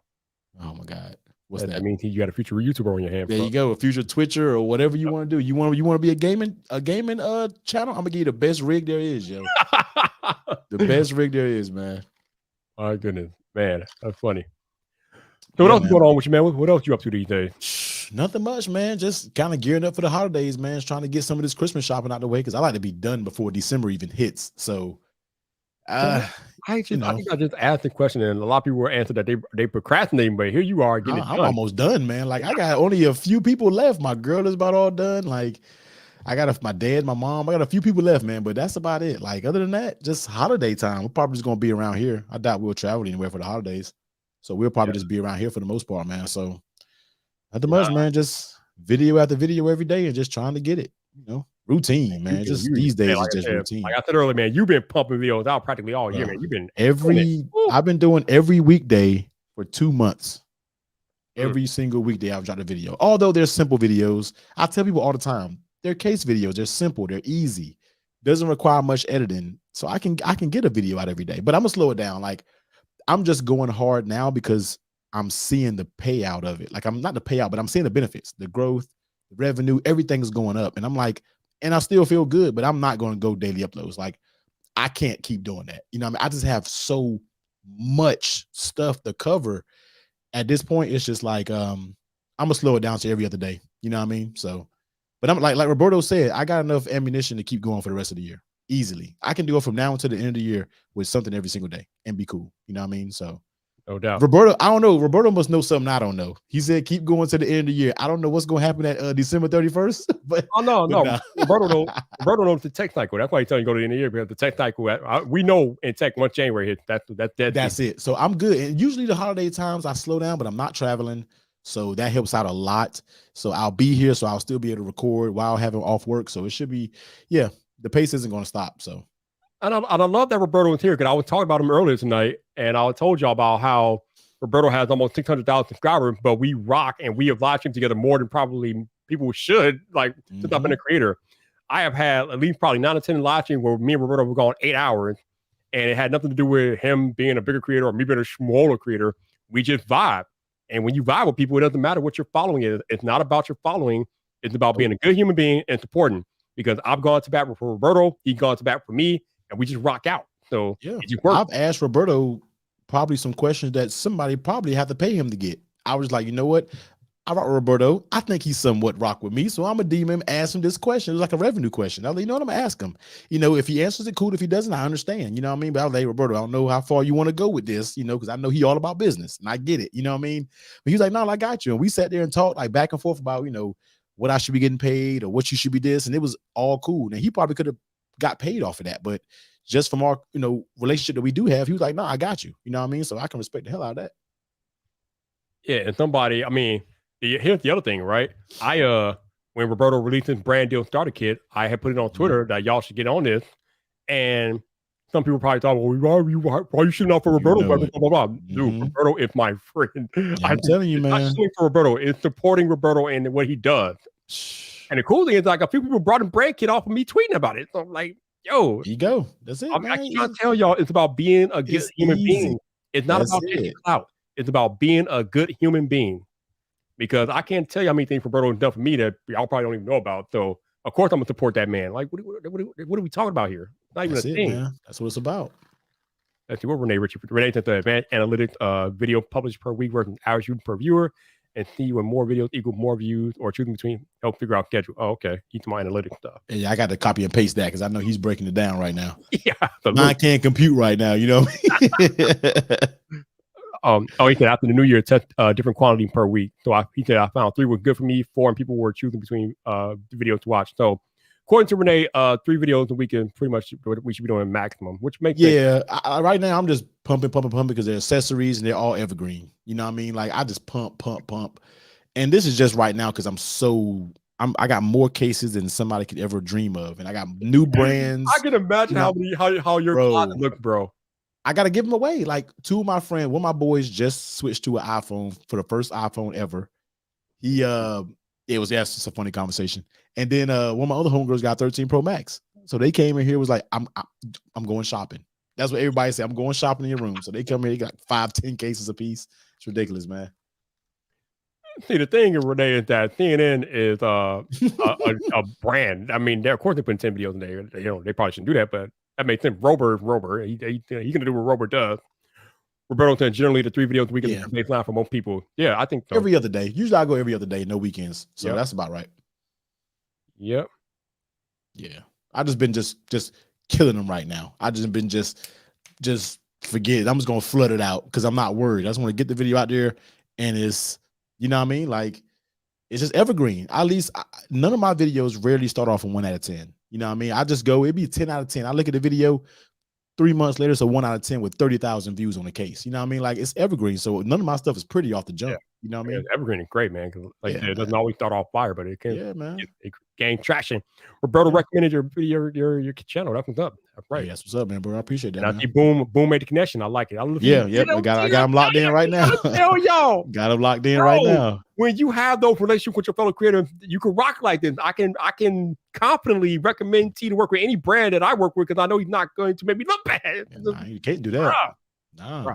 Telling y'all. I love when I can like have real life examples because then y'all see what I'm talking about at work. It's enough for me to bring me to the microphone about it. But when you put me on a few things, bro, like even a few things, it's off a tweet and boom, the person's in my DM. You know what I mean? It's a powerful thing. You know what I mean? Like I try to put people on sometimes. It's like everybody I try to put on gives me a hard time. I'm like, why are you not reaching out to them? Like whatever. But some brands are funny acting, but yeah, you're right. Yeah. I am. My God. Yeah, I got one brand in particular. I'm not gonna name one on the stream, but they just. I guess we're talking about the same one, probably. Probably they've been waiting Viper like to play, but it's all right. They avoid everybody like to play. I don't know what their problem is. Like, it's crazy, man. I don't know. Look, he's not a big deal, but yeah, it's so cool. Like, I mean, there have been times where T has reached out to a brand on my behalf, and then there are times where I've reached out to a brand on his behalf. That's how it works. It's a circle, man.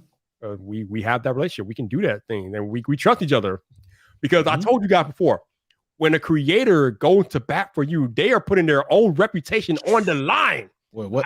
I don't know if y'all understand how that works. If I recommend Boom and Sky work with T and T makes me look bad, that's my reputation on the line, bro. And I'm not putting my reputation on the line to anybody, okay? I'm not doing that. I worked too damn hard to get to where I am today, but to put my reputation on the line for anybody. So when a creator goes to bat for you, that's some strong stuff going on. So you got to respect that.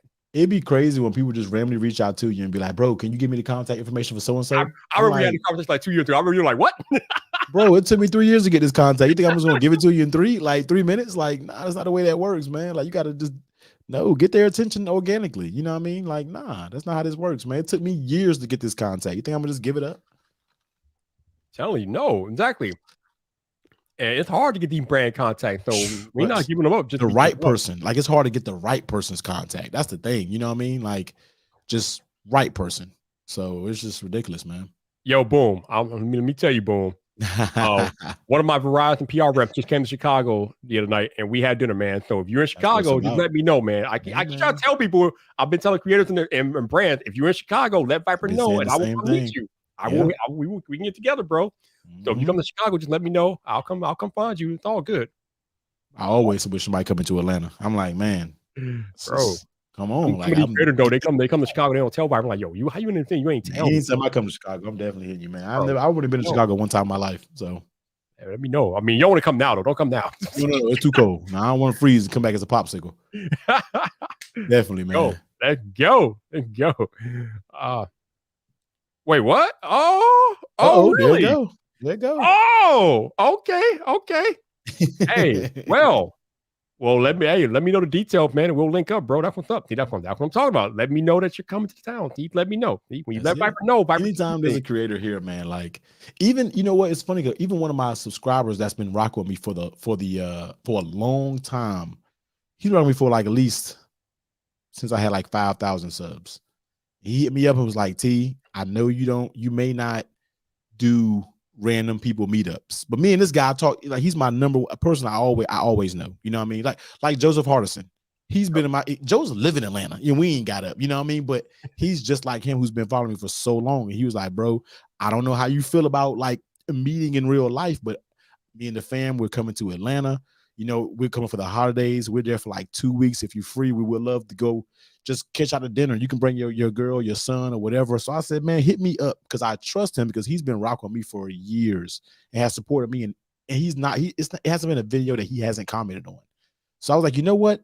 Random person, I'd probably be a little skeptical, but for you, you know, we might can make it work. You know what I mean? Because you've been rocking me for a long time. We got a good rapport, so it's all good. So this is crazy how, you know, stuff like that can come full circle. And even when creators come to Atlanta, I'm like, bro, hit me. You know what I mean? So yeah. Telling you, anybody man, in the Atlanta area, hit me, man. For real. I mean, again, it's all about the connections and having no connections. So just let us know, man. Let us know. All right. So he coming to Chicago next week. So I'll see you, man. You let me know when you're coming. Well, I'll see you.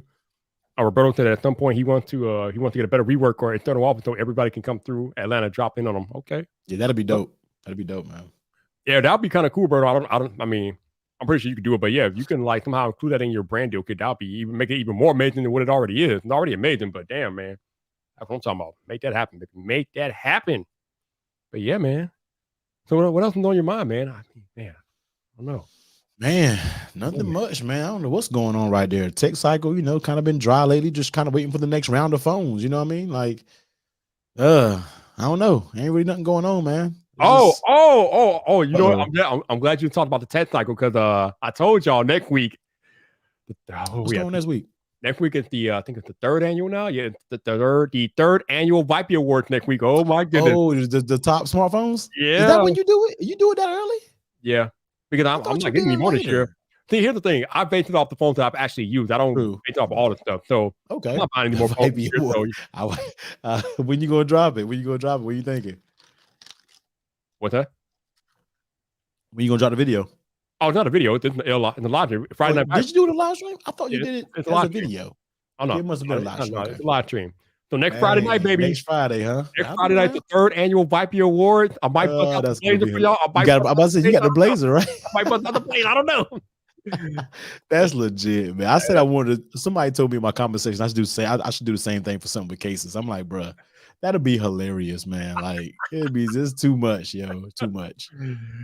Yeah, it's gonna be interesting. There's been a lot of stuff happening in tech this year. It'll be interesting to see what I come up with for the next week or so. You picking up any tech for Black Friday? Looking for anything out there? No. No. You've been on the road, man. You should be sitting still. I've been on a Lego roll, bro. I'm good. I've been seeing the Legos go crazy. Yeah, we got all the Lego behind your boy Viper here. We got all the Lego. Yeah, we were good. I'm chilling out, man. Chilling out. But I'm still putting money aside for the 874. So I'm just you are getting that. Yeah, I'm definitely getting that. I am about to add a third camera to the fleet. I think I'm gonna add another Sony camera, another full frame Sony. It got some Black Friday deals going on right now, so I think I might pull the trigger. I'm gonna do some looking tonight and see what kind of setup I want to go with, but I want to add a third angle to the videos. So I think that's the only thing I'm kind of looking forward to is buying another Sony camera. That'd be 3 Sonys. So I never thought I would have 3 freaking cameras, but here we are. So are you? What do you think? Are you gonna buy 874? Or are you gonna buy something? No, I think I'm just gonna get an A7C because I don't really need anything that powerful like A7 IV as a C camera. You know what I mean? Like I don't need really all of that. So I think I'm just gonna get like an A7C and pair it with a more of a wide angle lens, so I can even when I don't, because starting next year I think I'm gonna start going with like a little different style with my videos, that more like a vlog style that I've been trying to do, so I want to be more handheld. So I'm gonna go ahead and get the gear so I can be able to do that and just try to do something a little bit different next year, but sitting down all the time. So we'll see how it works out though. That's what's up, man. That's what's up. So Roberto said, think about this. We got right now a billionaire and a college student probably have the same smartphone and probably the same laptop. Oh, absolutely. I don't have any doubt of it. All right, Janothan the Viper, can we have a preview right now of all the phones for your awards next week? True, because you got a bunch of them, right? Yeah, I had 9 Androids. I don't have as many right now. Even if you didn't have it, are you still gonna put it in? Even if you don't still actively have it, are you gonna still put it in the list? Yeah, anything I use, whether I have it or not, will be in the list. So even though I don't have my S21 Ultra anymore, it's still going to be in the list. So we got S21 Ultra, Pixel 6, Pixel 5a. There's some TCL phones. I got all the TCL phones, all the 20 phones. I got those out there. I got the Z Flip 3, iPhone 13 Pro. So yeah, and there'll probably be some other categories for non-smartphone tech as well. So it should be interesting. Yeah. Okay. I mean, it's so much, man. When it comes to the MacBooks, everything, like it's so much that you can probably put in there. Even had me looking at one of those MacBooks, and I'm like, don't. Next year, I am definitely going to get one, but not right now because I mean, I'm not really going nowhere. But I do want to be mobile, some type of way besides my iPad. So I do want to keep my Mac Mini because I love my Mac Mini setup, but I do want a MacBook Pro as well. So yeah, you can. I think I'm gonna keep my Mac Mini. What I think I'm gonna do is keep my Mac Mini and set up a live stream setup with my regular view that I shoot my videos in. Kind of like how Gerald Undone does it. You know how he has his sitting down and when he live streams, he's in the same place. So I might try to mimic something like that to where I can do my live streams right where I shoot my videos. So something I'm gonna think about, mount the Mac Mini under the desk and try to figure something out. So I think I might do it that way. There you go. Renee waiting on the Lego build channel. I don't know about that, man. Might as well, man. You pumping them? I don't know how I don't know how you can make a building Legos in Titan. I mean, I guess that'd be. How long does it take you to do one of those? Like how you get that Home Alone one, man? How long is that going to take? So where we at? Right there. The Batmobile took about a month. So really, and that's a smaller set. The ones I got now are like bigger than the Batmobile. So I'm guessing it's going to take a while. So, I can't. It'll be pretty cool. That would seem pretty cool, especially when you get them built up and you can put it in behind you. I think that would be pretty dope. Yeah, man. Background. Oh, they do get dusty. You know that the microfiber cleaning cloth doesn't have any competition. oh my God, that damn cloth. Roberto has the Mac Mini as well. That's right. Mac Mini solid, man. It's been getting it done, man. Doug has the Mac. Hey, everybody, we got the Mac Mini squad up in here. It hasn't gave me no issues ever since I plugged it up. Not one. But I can see why. I can see it being a little slow. It is so crazy that Apple just keep coming out with faster and faster stuff. I'm like, what is it going to be next year? Like, what is it going to be next time you upgrade these things? Like, good God, man. Dude, technology is just ever evolving. It doesn't slow down at all, man. It's crazy. Crazy. I think Roberto said he ordered 2 of the 874s and the MacBook Pro might throw the 87R4 and 18600. Okay. Roberto getting all the tech. Let me know if you said that 18600, Roberto. Oh, got a potential fire. Let me know that. If you Renee said everybody drinks the same Coke from the same school kids, or from the school kids to the president, everybody drinks the same Coke. Yeah, man. That's true. I think Ellie wants to see you vlog. So yeah, technically T vlog that'd be legit. Oh my god, that'd be hilarious. That'd be legit. That comes up. So funny. Roberto wants to make a reaction channel. I gotta watch that video. What video? That Mr. Beast video. Is it out already? Is he done with it? No, I don't think it's out yet. I know. Right? I don't think it's done yet. No, it's not out yet. That is going to be insane. That is going to definitely be insane. That's going to be crazy. Yeah. The fact that you can even build a whole set, like, bro, I got to watch that video. How insane is it though when like that's what movie studios do? They build sets. I know, but it's like God knows he's going all out for this. You know what I mean? That video gonna break YouTube, bro. Like, yeah, but think about how much money he's gonna make off that video, man. That's what I'm saying, man. He'll probably make it back. I mean, if he's smart, he'll have a brand deal associated with it. I mean, my God, man. Seriously, what brand is not going to want to be on that? Jump all on that. You should be lined up at the door. He's small paying $3 million, but a brand should like have that paid for. They should be taking care of that. Yeah. I can't wait till that video was. I don't even like subscribe to his channel. Like I watch a little bit of his videos, but that right there, I have to watch. Like that is going to be insane. It is. It's going to be a great video. Yeah, like Renee said, he ain't going next level for sure. I mean, but that's what he does. Man, he's crazy, man. Like the crazy thing is that he's going to pass PewDiePie's subscriber count. He's going to pass him. I don't know when, but he's going to pass him. It's inevitable. How many does PewDiePie have right now? Let's go to the YouTube and find out. Let's see. Cause last I checked, Mr. Beast had like 60 million something. Let's see. He got 75 now. Oh, Mr. Beast. Okay, 75. I think I just checked 75 or 79, something like that. All right, PewDiePie is 110 million. So crazy. I just said that like it's nothing. 110 million. God knows 110 million. What in the world?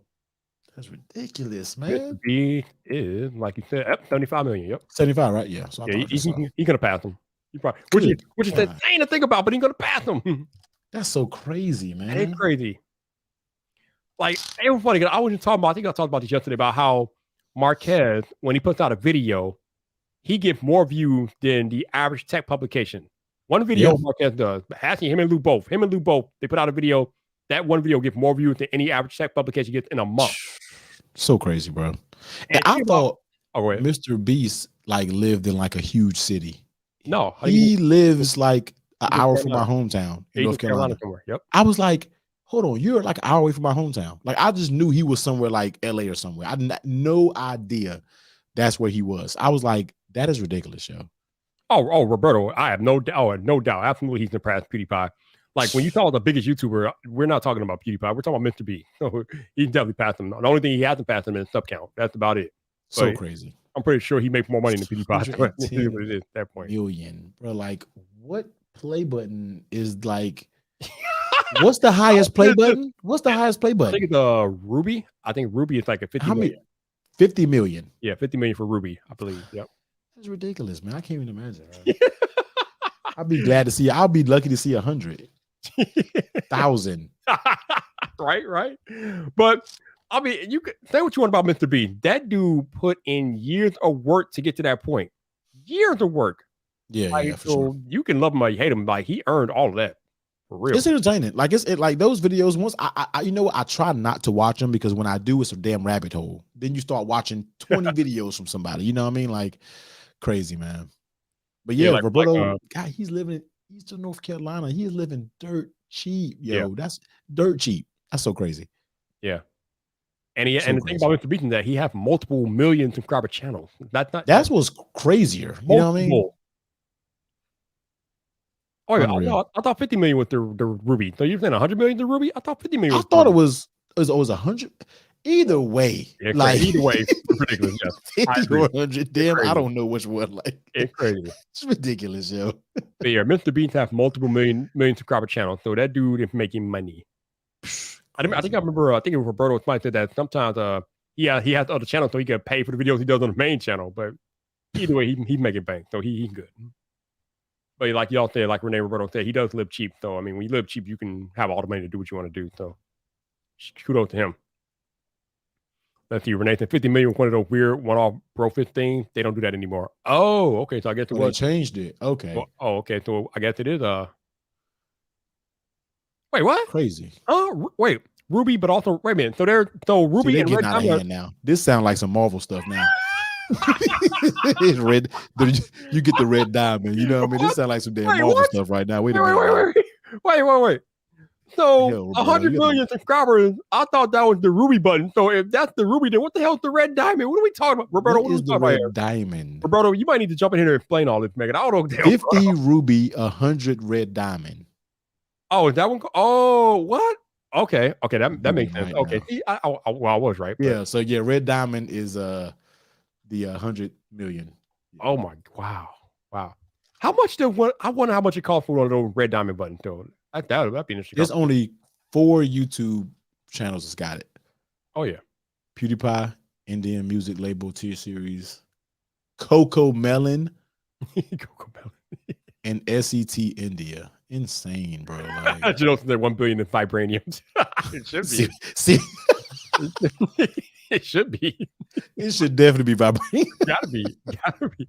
No doubt about it. All right, so Roberto says 100 million is red diamond. Okay, so I guess Ruby would continue, and 100 million is red diamond. What is T Series at? Yeah, where are they? I don't know where they at. That is ridiculous, man. That is ridiculous. T Series at 198 million. Damn, what? Jesus, they just at 100 million.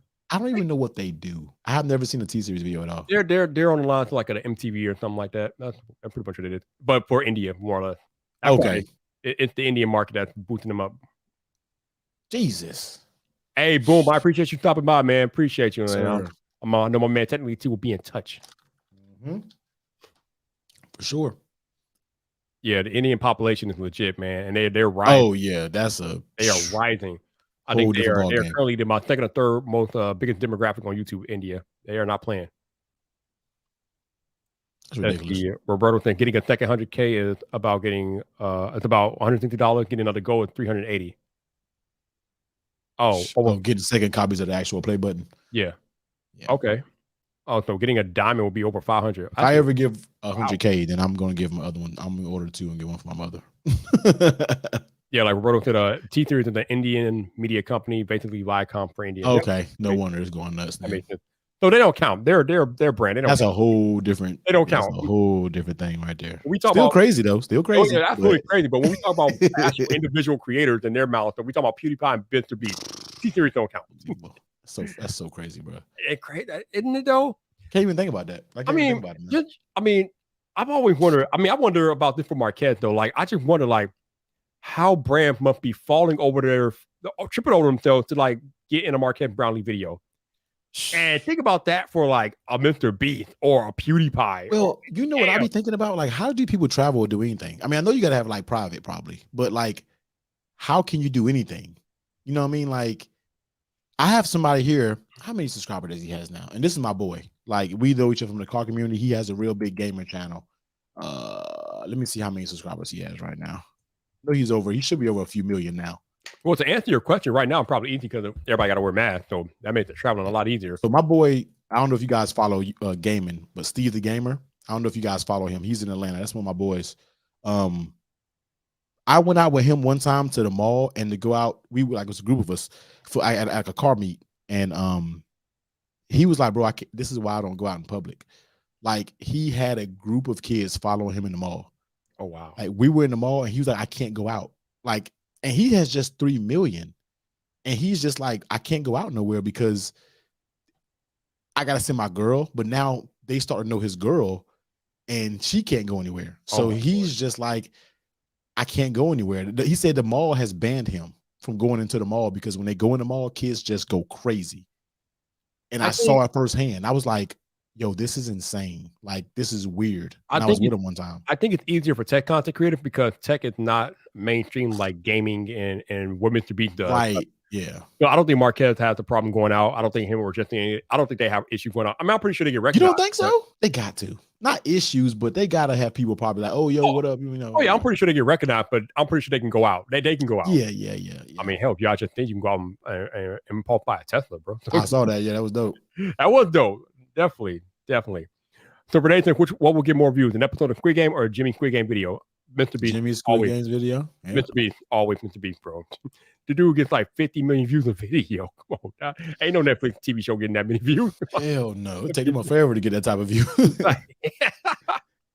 Roberto says, if you don't make kid content, you can go out as a big YouTuber, even at a few million. Yeah, that makes sense. Yeah. Yeah, but even him with gaming, I guess a bunch of kids know him because he do like Grand Theft Auto, like skits and stuff like that, and it was just insane. Like seeing it firsthand, I was just like, wow. So, and he's cool. Like he's not even like a jerk with it. Like he's super cool. Like, yo, what's up? Sorry, just too many of y'all. Like he turned around and actually spoke to the crowd and was just like, yo, thank you, but can you please, you know what I mean, kind of disperse a little bit. I don't want to get kicked out. Right, you know? I'm trying not to get kicked out of this mall because he already got kicked out of one mall. Right. So but he was cool. Like he's nice about it. So no doubt. All right, T, let's address this real quick. So Bruce says this is the first thing I've ever heard of evergreen content. So can we elaborate? Absolutely, we can elaborate on that. Mm-hmm. So last year, I made a bunch of videos about how to use different features in iOS 14. And that is what you will call evergreen content. And it's evergreen content because the videos were good for one whole year from when I made them. Because anybody could come watch those videos at any time until iOS 15 came out. So when we talk about evergreen content, we talk about content that sustains its value over time, basically. Mm-hmm. Yep. And I do like a bunch of cases. Now, although most of these case videos boom when the case first comes out, when the phone first comes out, it goes crazy. But everybody isn't always upgrading to the latest iPhone. There's some people out there right now that's going to get an iPhone 11 or iPhone 10. And guess what? They may be wanting to know about cases. And guess who got a channel on it? Yep. Your boy. So they're always, I can go back and watch the video from 2 years ago and it's still putting in steady views. Like, I don't know. We talk about the India market. I don't know why this video hit 1 million views, but it's a S8 unboxing.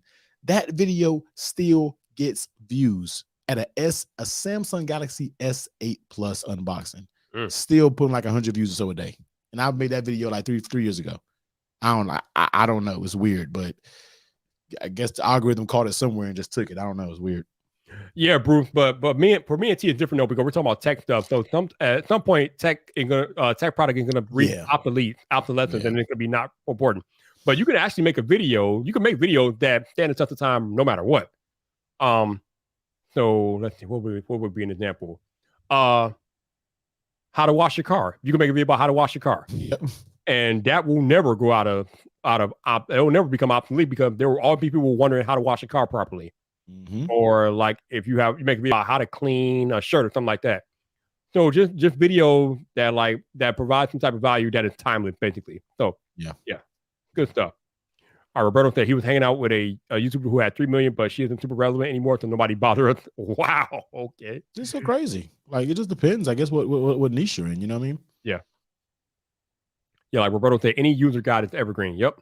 Because buying guides and stuff like. My top 10 case video was the first video to ever reach 100,000 views in a month. I was like, wow, it is still climbing. Like I think it's at 120 now. Like probably my fastest growing video yet. It's crazy.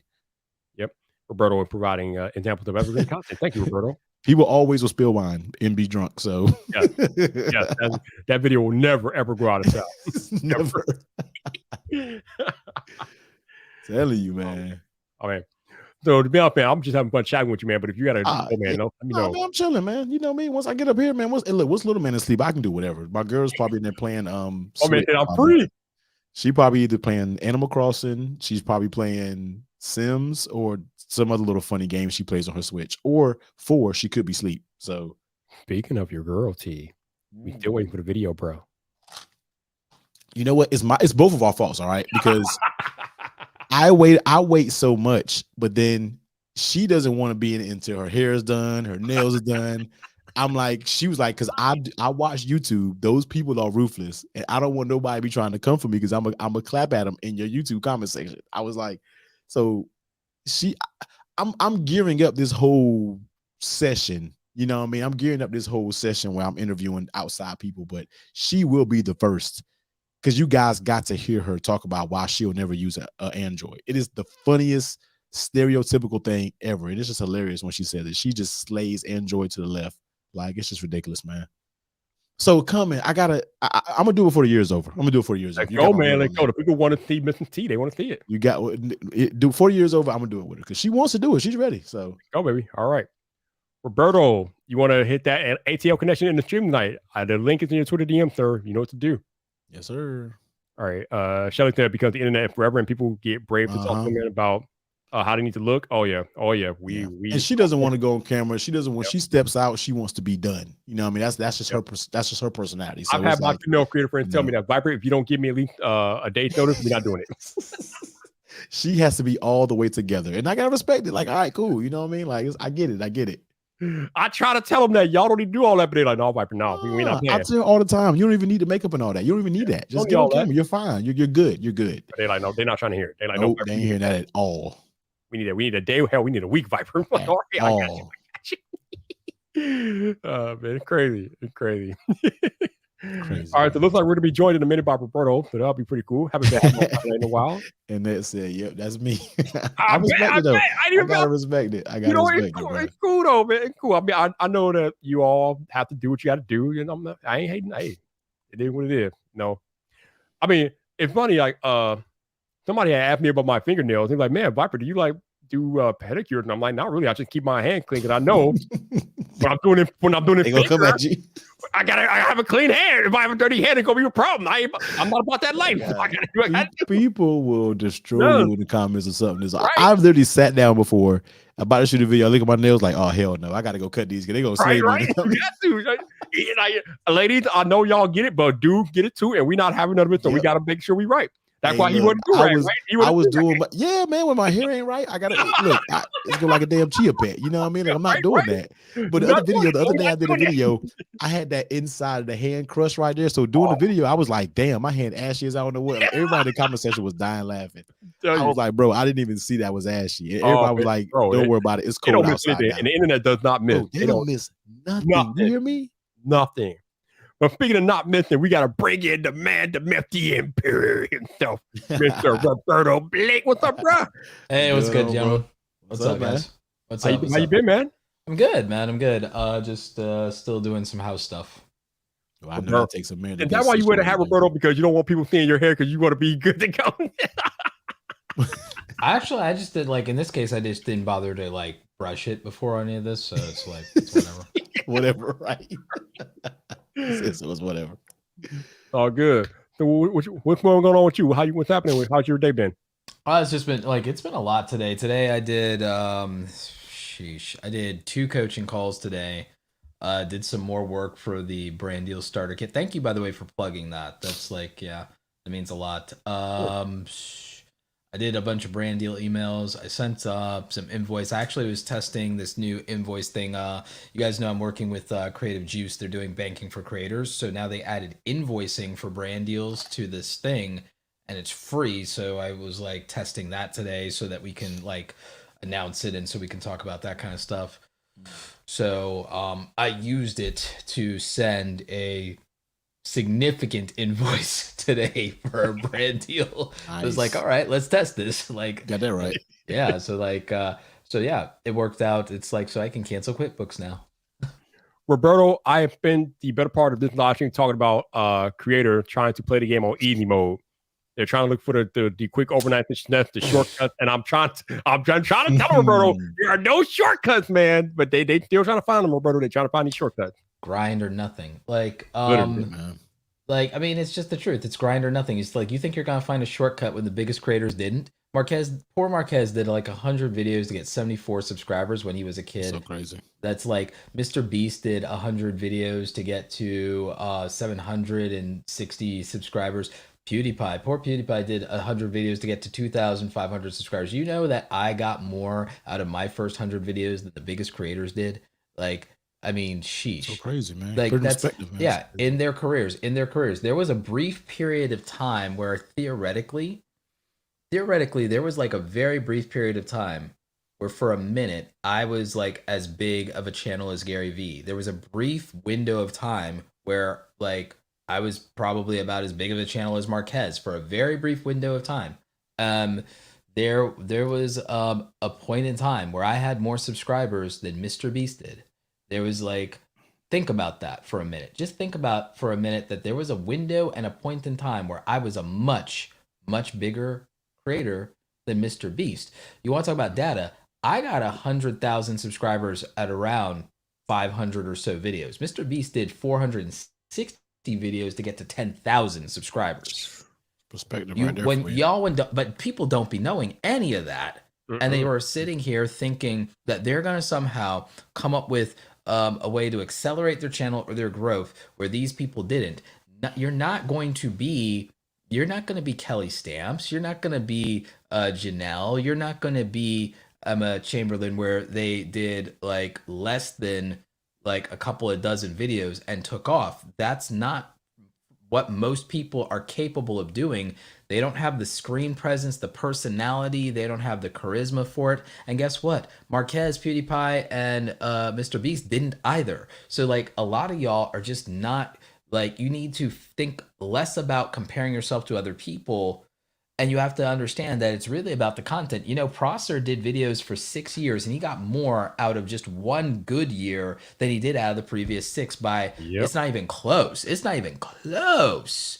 You know, Tylosive Tech, I watched that kid grind it out and do almost like daily content and do content across multiple channels. And I watched him when he had less than 10,000 subscribers. And you know what? He didn't blow up after Marquez granted him a couple of, an interview that ended up being a couple of videos. He still didn't blow up after that. He blew up off of his own content doing Apple reactionary videos and videos for like the Apple user, the Apple perspective to anything else going on in tech. And he did it by saying, hey, I'm just an Apple sheep, so whatever. And like he leaned into something. He took something most people wouldn't lean into because they're getting dunked on for it. And he made it the brand and he made it the identity, and it worked. Yep. Nobody else says the Apple sheep here. Nobody calls themselves an Apple sheep but him. No. And it works. Like, and he's proud of it. He's like, badge of honor is like, hey, it's your proud Apple sheep right here and everything like that. Here, give you the Apple sheep perspective and everything like that. Right here at the Cult of Apple. Yeah, that's dope though. I commend him for that. Every time he says that, I always laugh. Like, he says what nobody probably will come out and say. Own it. Just lean in. He just is like, oh, y'all think this is not the dunk you think you are. I'm proud of it. Like, I love it. I love the savagery. I'm like, yes. I'm like, yeah, so I'm all about it. Like, you got to figure out what's for you and lean into that and everything. I'm trying to tell creators that here's the thing that Marquez told me that is always stuck with me. He decided, he's like, you know what? I'm going to be the creator that I would want to watch. I'm not going to like, and I thought about that. I even tweeted about it, that some people just need to go out and be the creator they want to watch. They don't need to be an armchair YouTuber saying, I wish so-and-so would do this. I wish so-and-so. You know, Mr. Beast told me the same thing. He said that the whole thing was he was a kid. He loved PewDiePie. He was like, damn, wouldn't it be great to be a YouTuber?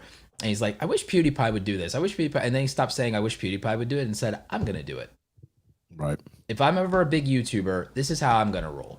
And so I will be a big YouTuber one day, and I will be that because when I was a kid, I would have loved to see it. So he's like, you know what? I'm not going to wait for somebody else. I'm going to do it. And he made it happen. He didn't lose that thing. You know what's weird about Mr. Beast? Everyone, like, no one gets it. He didn't lose that thing that kids have where they believe they're invincible and that they can do anything. He never lost that. I envy that. I envy that. There's so many of my childhood hopes and dreams I gave up on. Can you imagine if you never gave up on your childhood hopes and dreams? What if you actually did it? Right. That's what Mr. Beast is. And that's why everyone's in love with his content, is because this is watching somebody who said, screw it. I'm not going to grow up. I'm not just going to go to Neverland. I'm going to take y'all. I'm going to bring Neverland into the real world. Literally. Like, yeah. Literally. I'm like, because again, he's insane. He keeps doing these things. He keeps, whenever you think he couldn't do anything else, here it is. Right. So the other aspect we've been talking about, Roberto, is being present in the community and being a good human being and supporting your fellow creators, because I think some creators have this idea that the other creators are their competition.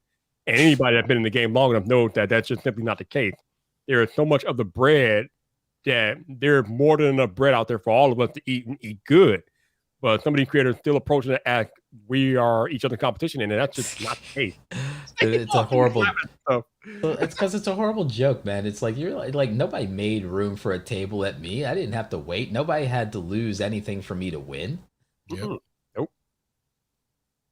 Like I keep saying, a win for one of us is a win for all of us, man. People for whatever reason, they don't understand this. Do you realize that, like, when a creator makes it, they're making a case for the fact that what we do is legitimate. So it's like, you ain't got to be mad at it. You got to be about it. You don't have to be mad about it. Be about it. Like, I love that. Yes. So when somebody gets like a big brand deal, it means that the bar is raised for like the rest of us in the niche. And it Absolutely. means that what's possible just got like what's possible just went up, right? Right. And when somebody succeeds and they hit with a video topic, it means that you can make another variation of that topic. You don't have to bite off them, you don't have to copy, you don't have to steal, Right. but it means like they're paving a way, and now there's like, okay, so this is popping, so this is on the table now. It's like, thank you for showing me something that I didn't think was possible is here now. So that's great.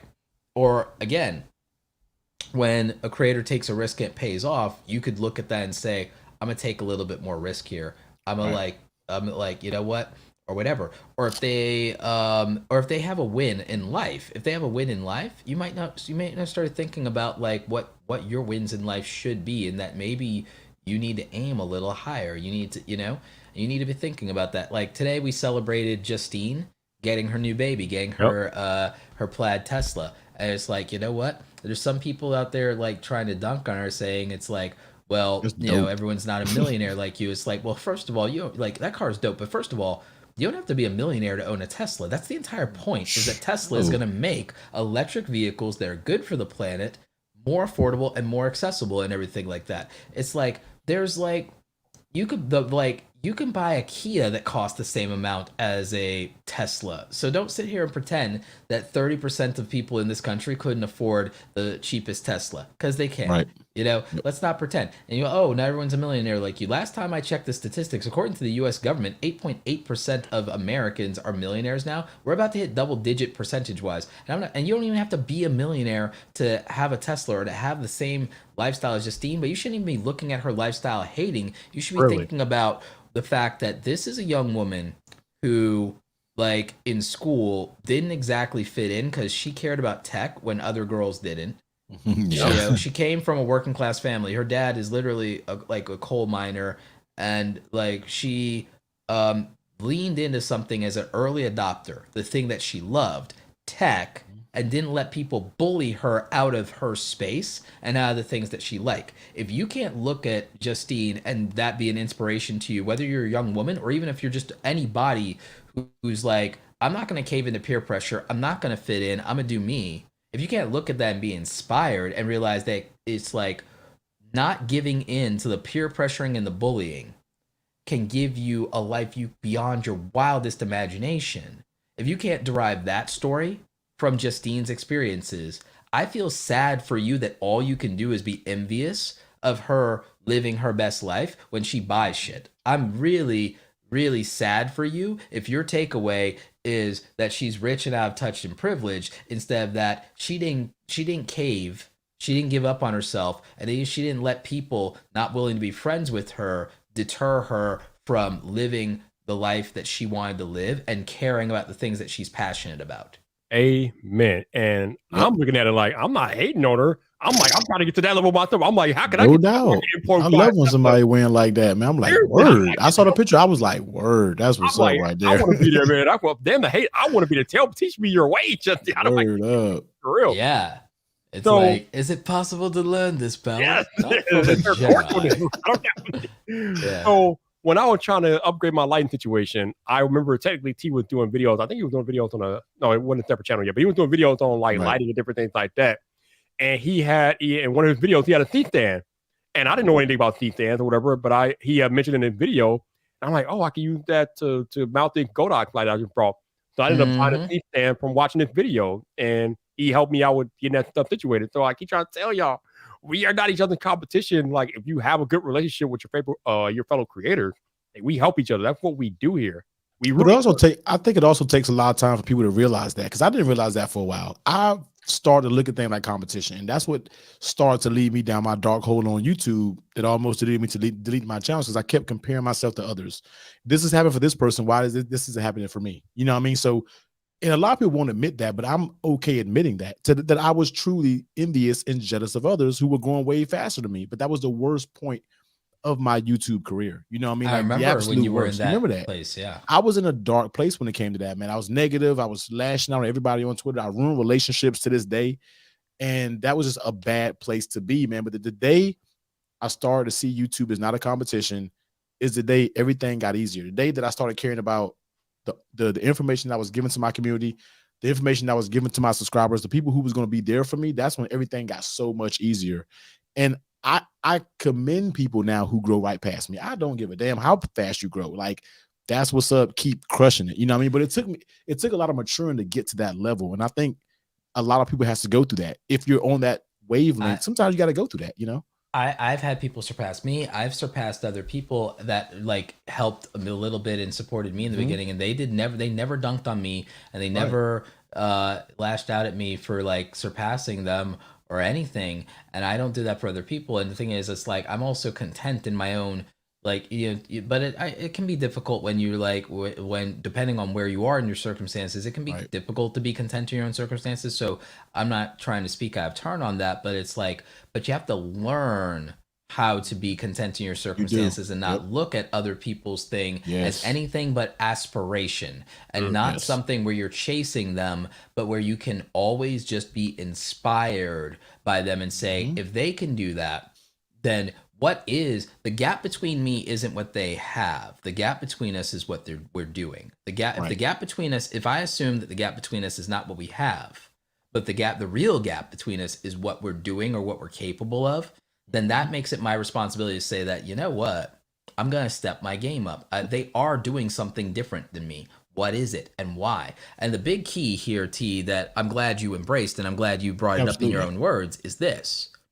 When you put your audience first, that's what's magical, and that's what changes things, and that's what shifts your mindset when you realize if I gotta stop being in this for the lifestyle or the comparison game or chasing other creators. I gotta stop chasing other creators, and I gotta go and I gotta look hard at what I'm giving to my audience. And it's like everything I do has to be for the betterment of my audience. And if I do that, if everything is for the sake of my audience, if everything I do is for the sake of my viewers, you will never have a problem on YouTube.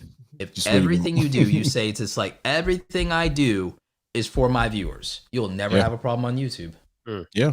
It makes stuff easier. You don't worry about anything. You're not comparing yourself. And comparison is natural. We all do it at some point in our lives. You know what I mean? It's something we naturally go through, but you can't do it on YouTube because it's so much, it'll just leave you down a dark path, man. Then once you start putting your community, man, once you realize that you have a diehard community, I realized that, and it hit me when I opened my channel memberships up. And I didn't even have anything that I was offering.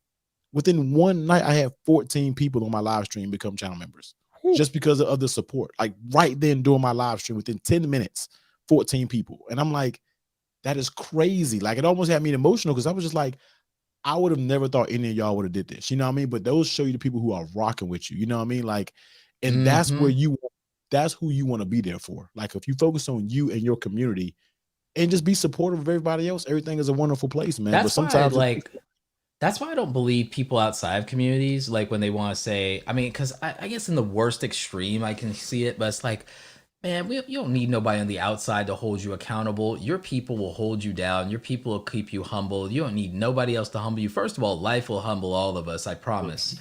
Like life will find a way to humble all of us. I promise you that much. And the years punish us all. So, you can just get used to that. But but for real, you don't really need outside people that don't rock with you, that don't understand context, to be trying to humble you or correct you.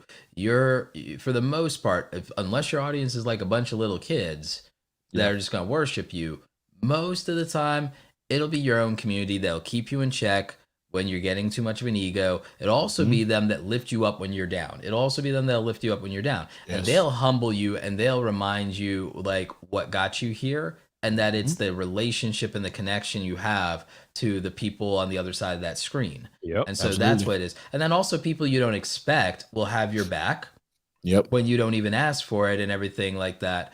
And then I can see I have no problem ever helping you out or reaching out to you, T, because I can see a lot of myself and other beginning creators like in you and what you're doing and how you handle yourself. And it's like, and the thing is, we don't even have to always agree on anything. I don't really care, but I do. Not. But I will always want to see you succeed. I will always want to see you succeed. I respect that. And you know, and I hope that you really believe and feel that, because Oh yeah, like, absolutely. but like, I will always want to see you succeed. I will always want to see people like literally succeed, as long as they're always, you know, they're out there and they're doing the right thing. They're not hurting nobody. I will always want to see another creator succeed.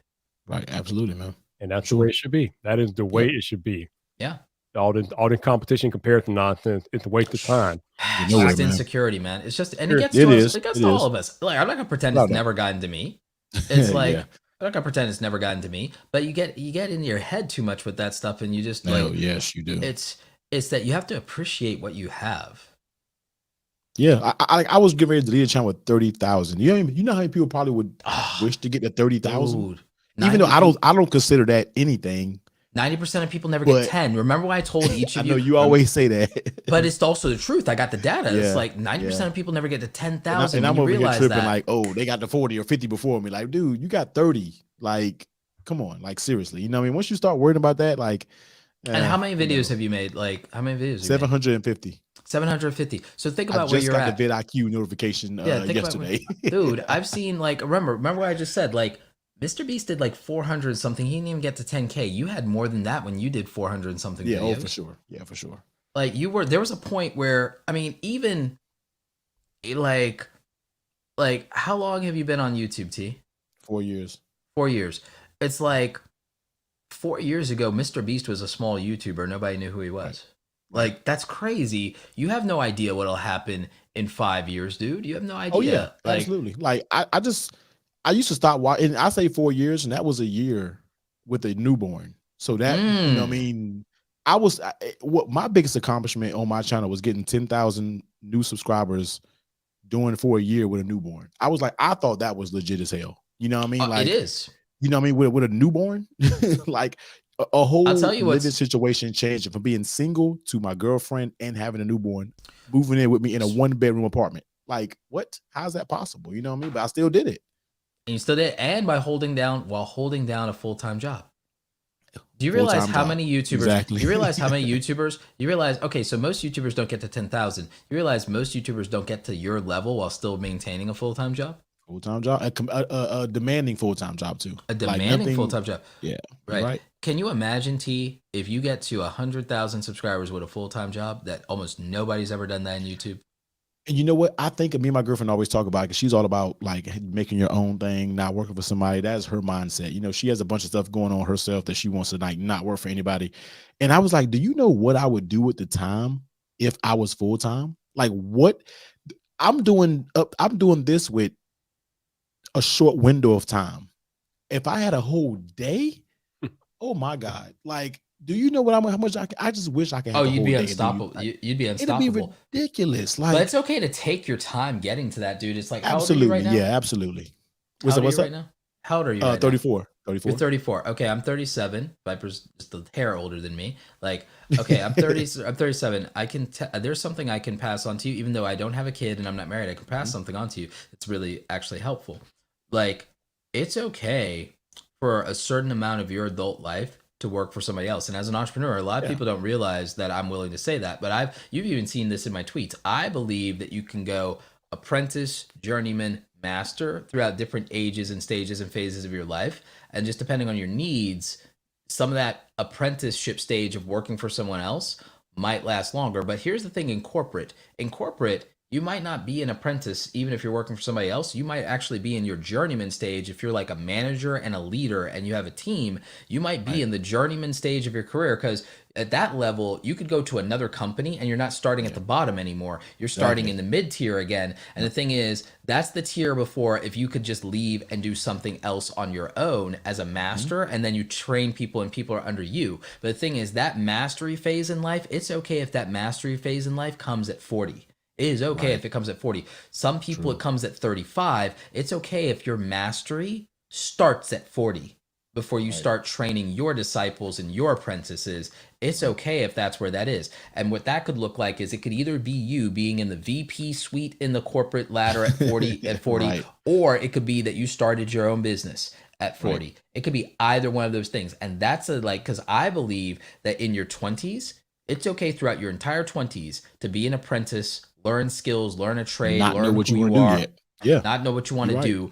And True. then Right. in your 30s, you practice your craft. In 30s, Mhm. you are in a craft and you practice a craft, and you can say you did that for like your 10 years. And then you're a master because you can literally say, I've been doing this for decades, or I've been doing this more than half my Absolutely. life. You can say Yep. you're a master because, and you can also say you're a master of yourself because you can say, look, I know who I am now. I'm not out here trying to find and discover myself. I know who I am. I know my strengths and my weaknesses. I Yep. know what I'm about, and I have Right. something meaningful to hand down and to pass to other people Mhm. that they can benefit from. And so it is okay to take your time getting to Right. that mastery.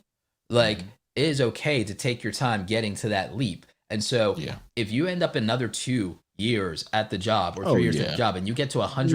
100K and you're like, it Right. is what it is, you don't got to Yeah. feel pressured to say that you should be doing this or you should be doing that, Nah. because it's for you to decide when that next level is here. Yep. Absolutely. Yeah, I agree. You definitely don't have to be in a position where you have to be like working for yourself. What I Yeah. will stand by what I said last night.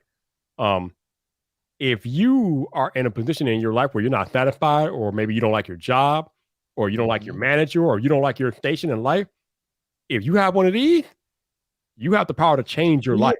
I stand by that Yeah. because That's why I've been uploading like a madman, because I've been working with the same company now for 7 years. Very good company. I can go anywhere I want to with this company on my resume. Anywhere. Doesn't name it. I can name my damn price for my position because I've put so much work in my day job. But it's like, you know what?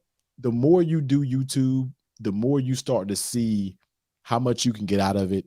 You're starting to see the numbers even remotely begin to match what you make on a daily. And I make very good money. I'm not ashamed to say it. I make very good money. I have a master's in this. I make very good money. I do IT. So you already know that you do the math. And it's just like when I can start see stuff starting to add up, I'm like, this is something that I can really make something out of. Like you see And you're it doing it part slowly time. beginning. I'm And you're doing it doing part it part time. time. That's why I'm like, to be completely transparent, last month on YouTube was my best month ever on YouTube.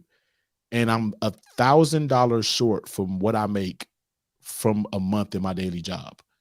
That is like, never thought I would even see remotely that close. And then actually I make that if you add the sponsorships. Like I'm making more Yeah, than the I do already. sponsorships, yeah. I'm making more than I do on my daily job. And it's just like I can see it, but that's not even like a thought of even going full time right now, because insurance, And my it's, son, I got too much risk right now. There's no way I can even. There's not even a thought. But and you just bought the keep house and grinding. like the, yeah. Yeah, it's But the I'm thing not is, you can even, start to see how in 2 to 3 years that Yes, risk gets yes, very, yep, very small, because you can see, absolutely. hey, I'm putting all this extra money into that home equity, so now my Yep, risk is minimal. Or hey, I yep. actually, or oh, it gets to a point where it's like, oh, I have this extra recurring thing that actually would Mhm. cover the insurance on my Yeah, own, like yes. with like, So so it's like you just, start yeah, to, it's and you then you start to start to see see it. the, and then you're getting all these new tax deductions because you're married, you got a Absolutely. dependent, Well, you're not married married, you yet. got a Not married dependent. yet. Oh, well, Coming yeah, soon. Coming okay. soon. Well, like when you do that, dude, the tax deductions are going to get very nice, because I'm not Yeah. married, but I study the tax Yeah. code. But I study the Right. tax code, and I'm like, I'm now more incentivized to get married because I study the tax code. ladies, you hear this? Ladies, you hear this? Like, ladies, I Ladies, studied the tax code. It's like, as, hey, as like to Saucy make a Carter would deal. say, ladies, know the procedures. Hit up Roberto. You- But So- the government out here incentivizing you to put a ring on it. So so so taxes. so But dude, for real though, them Yeah. taxes though. But them It's taxes ridiculous. though. Ridiculous. So, but dude, you get Yeah. with the home, with the house, with the business deductions, with a dependent, and then once you do put a ring on it, Yep. that the tax incentives get very, very nice. So I mean, you got some headway now, man, where like with the extra money that you're making and the extra money you Right. stand to make, it's about minimizing what would make you dependent on that job, because Mhm. you really are almost, in a way, when you get to do what you actually like, when Yes. you get to do this full time, dude, when you get to do this full time, you are retired. Once you Right. get to do this full time, you are retired.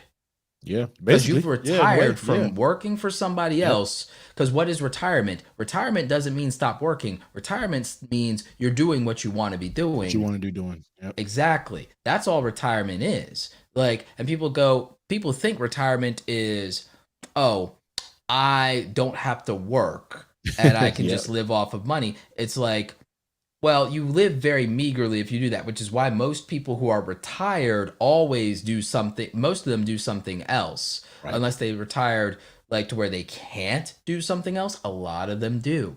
A lot of people are fantasizing. They don't know about people who either retired late or retired early or don't retire. They don't understand. You retire from one thing to another lifestyle. You retire to a different lifestyle. Even people in the FIRE movement, they don't stop working because they try that for they try traveling the world for 2 or 3 years, and then they realize, oh my God, I'm bored as hell. And like, I've known people in the FIRE movement that are like, oh my God, if we don't find something to do, we're going to get a divorce. Yeah. You know, like, so they're like, they realize that, okay, I've got nothing but time now. And I realized that, okay, that's now a new type of problem. That's now a new type of problem.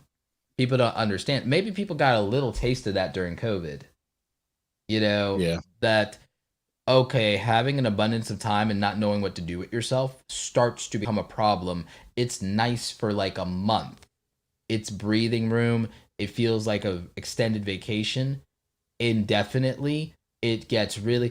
I mean, they don't remember. I guess people don't remember what it was like to be a kid during summer vacation. Right. And then how bored you get and stir crazy, and how you actually are kind of looking forward to school by the time it's over. Yeah, you're right. That's true. True story. Yeah, it's real though. Like I said, we start to see it all kind of starting to gel together. I'm like, man, but I'm good right now. I get good time management. My time management has been the best it's ever been. And it's like, I'm cool with having a full-time job and balancing it right now because it's all good. Like, I'm good. Money from both ways is coming in good. And now I'm starting to put some of what I make from YouTube into my son's bank account so I can start building his little nest egg up. Ooh, you know nice. What I mean? Like, you know what I mean? Please tell me that's an now, investing account and not just a savings I need to make one. We literally just opened him one to where, like, grandparents, my dad, I'm gonna get my dad on the investing side because he wants to send him. My dad is older. He wants to send him, like, he wants to make sure he's good. All of us, you know what I mean? Just make sure that it's such an account to where you're taxed on the seed and not the tree. Yeah, we literally just opened this account, and I said I got to sit down and really talk about it because I want his nest egg to be something that I never had growing up. You know what I mean? So, dude, it's got to be the compound interest. It's got to be the compound interest, Yep. and you just pay the taxes up front. Do not pay on the gains. Do not pay. Do not pay on the capital gains. Always do that. Also, on your extra money, dude, look into something called a Roth 401k. My boy it's was like talking a Roth. about that. Roth 401k. I'm not a CPA, not a tax. This is not financial advice. Like a Roth 401k works similar to a Roth IRA, except for a couple of interesting things. You don't have the cap where you're not allowed to contribute to it once you start making $132,000 a year. You also do not have the $6,000 a year cap. It's about $17,000 a year maximum they can do, which means that if you have like a really good brand deal come through, because people don't be knowing, if you get like a couple of good brand deals, all of a sudden it's like that could fill up that year. You're like, where am I going to get 17? Roberto, where am I going to get 17? It's like, it's called, you don't need the brand deal money to live. You could literally just say, I'm going to invest it. I'm gonna put this in it. Yeah. Put this in here. I'm not going to try to take a tax deduction on it. I'll pay my taxes now, but I'm going to let that $17,000 in Apple or Google just grow for the rest of till forever and not pay on the capital gains. And so that's like a real like good thing. And it's, again, not tax advice, not financial advice. I will tell you that like Google is not vulnerable to any of the pandemic nonsense because their software and their cloud systems only, they only benefit from a pandemic because they don't have a physical product pipeline to be disrupted. They don't have a physical product pipeline. Microsoft is the same thing. And, you know, and so they're never going away. For the rest of our, if you just don't believe that the internet's going away, then I'd be investing in Google and Apple straight up, and Microsoft. Google, Apple, and Microsoft is why I'd be investing in if I don't believe the internet's going away. I was an investor. I got out too early and got back in on Nvidia and AMD. I'm very happy. Like I'm like very happy. And today was a really good day for me as far as that in the market. I'll tell you that right now. So like there's like, you know, just things you believe in, things that you know will stick around. And that where it's like, oh God, do I really want to pay the capital gains on that? Nah, you just find a way to put money away for your kid where they're not going to have to pay taxes on it. And I know people are somewhat sensitive about that, but it's like, y'all, once you start getting just even the slightest bit savvy, all that stuff you think only the rich can do, No, we No, just weren't taught about definitely it. not. That's the only Exactly. real thing. They ain't privileged because of their money. They're privileged because they know we don't know. It's Don't the know. things that Yeah. we don't know that hurt us. And it's That's so like, true. you do not know. Y'all are not out here reading this tax code. Y'all are not studying these people. Don't be envying them. Study the game. Do not envy the player. Study their game. Do Ooh, not envy the yes. player. That's a real soundbite for you. Do not That's it envy right the there. player. Study their game. Yes. I promise you will be better off. I promise you that there is so much stuff that I'm like, if they had taught me this, I would have been rich. There's no way. No doubt. It's a shame they do not teach it in the schools, man. I'm telling you. If they just taught this, we'd be out here. And even if we did work for somebody else, we'd know what to do with the extra money, and it Right. wouldn't go be buying a TV. I promise you. You got that right. Man, I That's love the that. facts. Don't envy the player, study the game. That's right. That's facts. That's a quote right there Oh, for you, right there. oh. I mean, you apply that to all aspects of life, especially in our content creation game. While y'all Man, hating what? on the bigger YouTubers, like if you'd be looking at them and what they do and study their methods and habits, might have some different results. I found dude, I figured out the real secret to Mr. Beast's success. Ooh. I mean, I'll tell you if you want.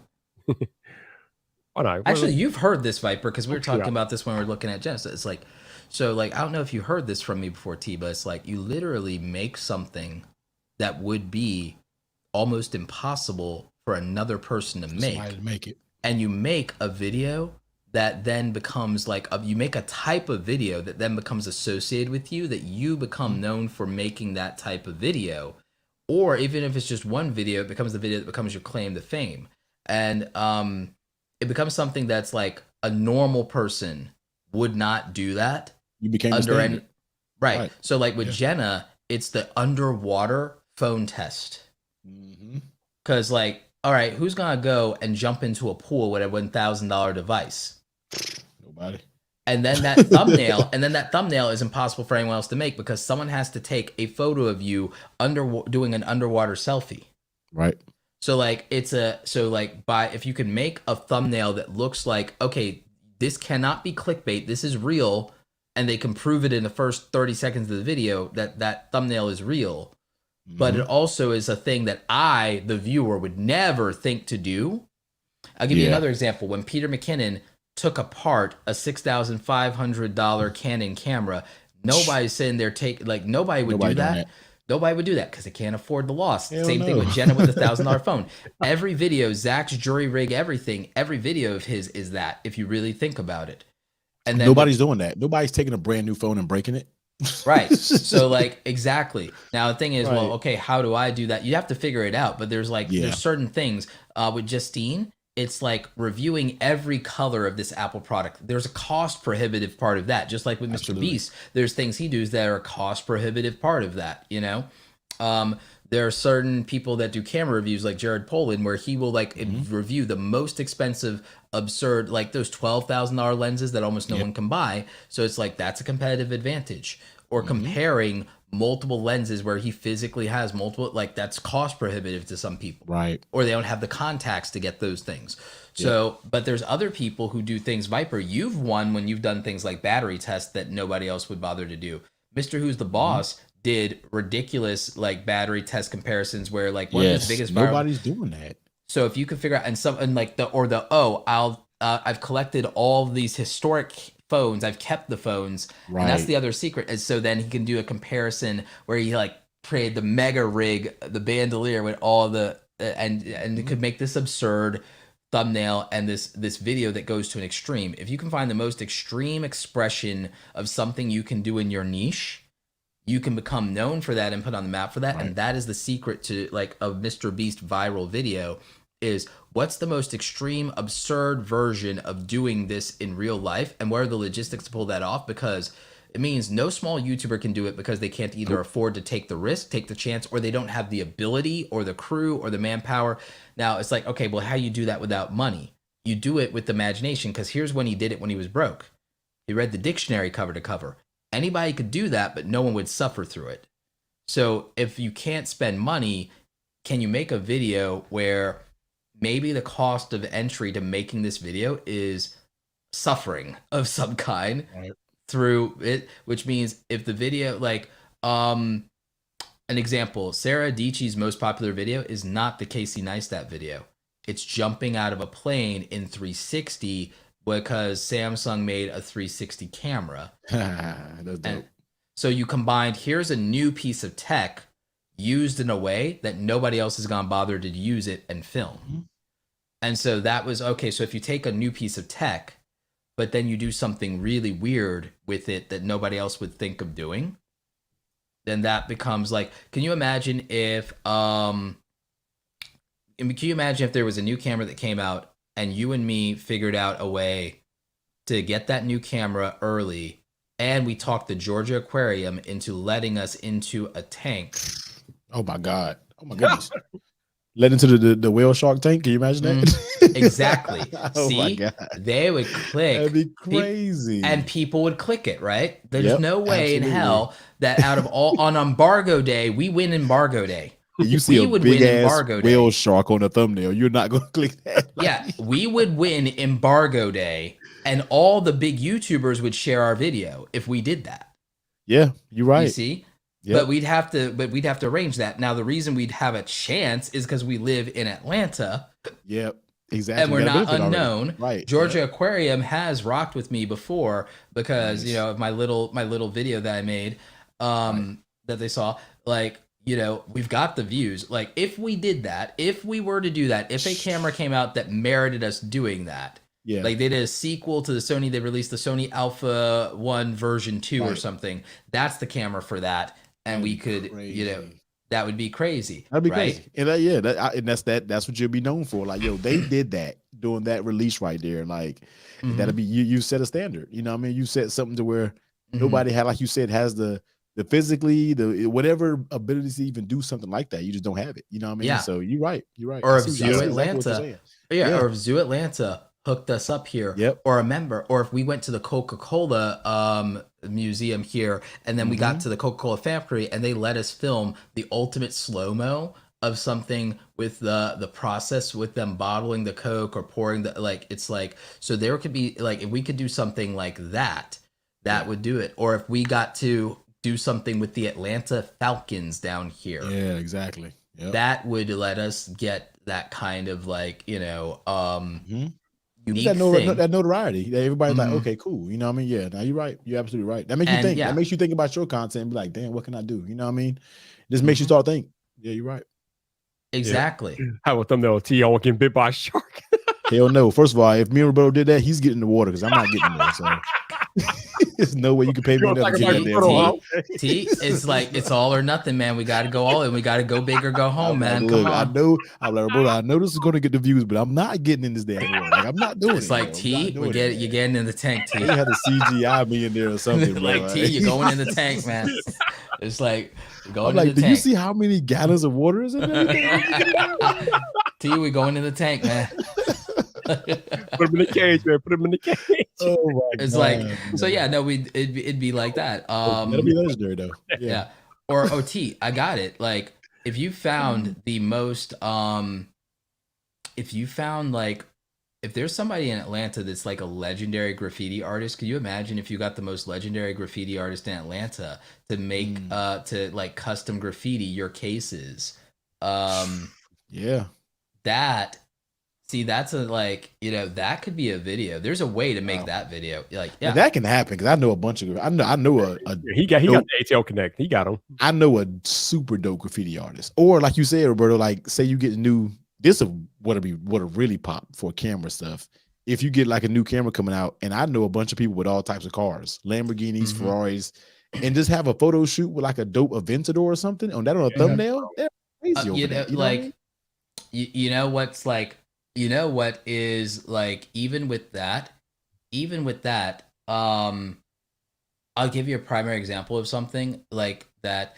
All right, you know how like Ford came out with that electric truck and how the front of the electric truck like opens up as a trunk Opens or up, whatever. yeah. So Yeah. like the thumbnail is, you have to do a weird Photoshop compilation with yourself where you put the camera on a tripod, but the answer is to have yourself you have the truck and it's a profile of the truck, but you have with the trunk open with you like with the gimbal hanging out of the front of the truck, but then there's a version of you that's sitting in the truck behind the steering wheel. So it's like, and then there's a you in the back with all of your like camera gear. It's like that's a hell of a thumbnail right there. It's like, yeah, that's the you have to make some crazy like you take advantage. You take advantage of something like that. Or if someone has a thing with Lamborghini doors, it's the front of the thing with the Lamborghini doors open, and then me and you hanging out of those doors with our cameras. That's like the potential. That's the potential thumbnail. You have to make something weird like that. You know, you do. Yeah, it's all solve that thumbnail, man. It's all about that thumbnail. And so that's the kind of thing. You have to think about the spectacle of the video itself in terms of what the payoff is, but you also have to literally go into it saying, I have to make the craziest thumbnail of all time, and the video has to largely revolve around making this thumbnail not be clickbait. Right. Yep. Yeah. Absolutely. Yeah. You can pop a thumbnail. We all know about the thumbnails, man. You know that, man. For sure. So what else is going on, Roberto? What you up to this weekend? Any big plans? Mostly just going back for some more stuff out of my basement, and then setting up the backdrop and lights in the new basement. Because now, instead of just doing photography down there, I'll actually possibly film some stuff down there in front of like the backdrop, and do some like a different style of video where there's like a color backdrop with me. So I'll be setting that up this weekend. I also have to pick up some stuff for Thanksgiving this weekend. We have some family that's going to actually come down and like break in the new house. So I'm getting some like, you know, some very last bit of the like houseware, glassware stuff. T, you know exactly how that works out. So it's like you have to buy all that stuff. So I have to do that. I'm taking my little sister, like I think she outgrew like some of her winter like gear, so I'm like getting her some like new stuff before the holidays. You know, normally I would give that kind of stuff for Christmas, but I'm like, it's already getting like cold season down here, like fast. So I'm like, nope, I'm gonna stop playing around. Probably pick up some stuff for my brother too. Like, so tomorrow for me is like a lot of still packing the last bit of stuff as I close out the old house. Because again, I left the basement for last, so it's like most of the basement's gone. It's like, 80-90% done, but I still have some of my studio stuff down there, and I still have a few other tubs. So I got a bunch of plastic bins. I got like 18 more plastic bins from Lowe's, and so I'm gonna just go and knock that out this weekend. Me and my brother are gonna just close up shop. Cool. All right, question for both of you all. Actually, not really a question, just a thought. If you're not doing anything next Wednesday night, I think I might have one of my old time creator balls. Been a while since I had a bunch of creators on here chopping it up. And since next Thursday, the holiday, I figured it'd be a good next Wednesday night we can get together and just chill like we used to. Yeah. Once I get that turkey all seasoned up and in the refrigerator, I'm game then. I'm down. All right, yeah. So hey Roberto, question for you real quick. Do you do I know you got all the damn Sony cameras, all the legit ones. I have all of them. I have all the lenses. I have every G Master lens except for the two. I need to go to Roberto's house and be like, how much could I rent the but nah, for real. Do you do like family pictures, like family photos? Yeah. Will you? Yeah, I'm gonna reach out to you because me and my girlfriend we want to do me, her, and Weston to do Christmas pictures. So she's like, you know somebody that's a photographer? I was like, yeah, I do. Yeah, no, I know got the person. Let me know the price or whatever, man, and I will talk offline. Let me know whatever, and I'll shoot you a DM. No, we're all good on that. Yeah. And like, I have every Sony G Master lens except for the 400 mil and the 600 mil because those are $12,000 a piece, and like, ain't doing that right now. Nope. Sorry about that. I have the A7R4, the A7C. Fort Knox in that room. I have the A7S3. I have the A7S2. I have the A7C. I have 2 of the A7 4s coming. The camera bag is almost as big as he is. What do you say? The camera bag is almost as big as him. E10. I have the A6600. So like I have basically right now, I mean, the only thing in the lineup that I don't have of the current life model of Sony cameras, the thing that I don't have is the Alpha 1, and that was like tempting. I was like, I thought you bought it. I was going to. I bought the A9 II instead. I forgot to mention that. I bought the A9 II instead. And the reason that I bought the A9 II instead is that my my setup and use case for 8K isn't quite there yet. Even to just do it for occasional videos, it's not quite there yet. Okay. And for the price, I was like, most of what I need, because the autofocus system, most of what I need is in like the A9 II, believe it or not. So for wildlife, it got me close enough to the wildlife stuff. The difference is the Alpha 1 was just going to get me so many more megapixels. Oh yeah, for sure. But Okay. But I decided that when I saw the A7 4s, the A7 4s, what people don't realize is the A7 4s monster. are mini Alpha 1s. I think They're it's a beast. mini Alpha such a good 1s, camera. but there's a catch. They have flip out screens. So It's the such a good camera. Alpha 1's one downside was it's like, but it doesn't have a flip out screen. And like a lot of people were like, it doesn't matter. I'm like, it's like, it does matter. Yeah. So I was like, so for me, it became, do I justify like doing that from a purely like, because for the Alpha 1 would have then been just more of a photography camera. Right. And if I was going to do more of a photography camera, then its video capabilities, because again, its video capability is limited to, do I want to shoot 8K footage or not? Right. Because it doesn't have a flip out screen. So I would not get to use it enough for that. So the thing is, for having the best photography camera possible, I felt like saving about $2,500 and putting that more into Sony glass. I was like, all right, any camera I buy is easier to justify after I finish all of my Sony glass. So I decided to finish my Sony glass first, and decided to go to the A9 II body and went with the and it's low light, it's speed, it's megapixels. I was like, it is close enough to the Alpha 1. Yeah, for what you need it for. Yeah, absolutely. Yeah. So I was like, glass had to come first for me, and I finished off my glass. So literally, you put it off the glass. Yeah. All right. On to know you all, I think I'm going to land a plane here. My boy Zach Talk Tech is about to start live streaming here in a minute. I'll go over there and catch him. The link is in the chat. Y'all can go over there and hang out with him. But I appreciate y'all being here for the 19th day in a row. You know your boy Vyp will be back. It's man. Crazy. Good. We'll be back at some point tomorrow. Make sure you follow me on Twitter to know exactly when I'm gonna go live. I'm like, when is he gonna go live? I get a notification he's live. I'm like, I don't even know when he's going live. Y'all just get notification. I don't even know when I'm going live. So but appreciate y'all. Thank y'all. I hope you all have a good night. Enjoy your weekend, and I will catch y'all at some point tomorrow night. But until the next time, people, this your boy Viper, the man about tech. You know where to find me. So come back for more. There it is.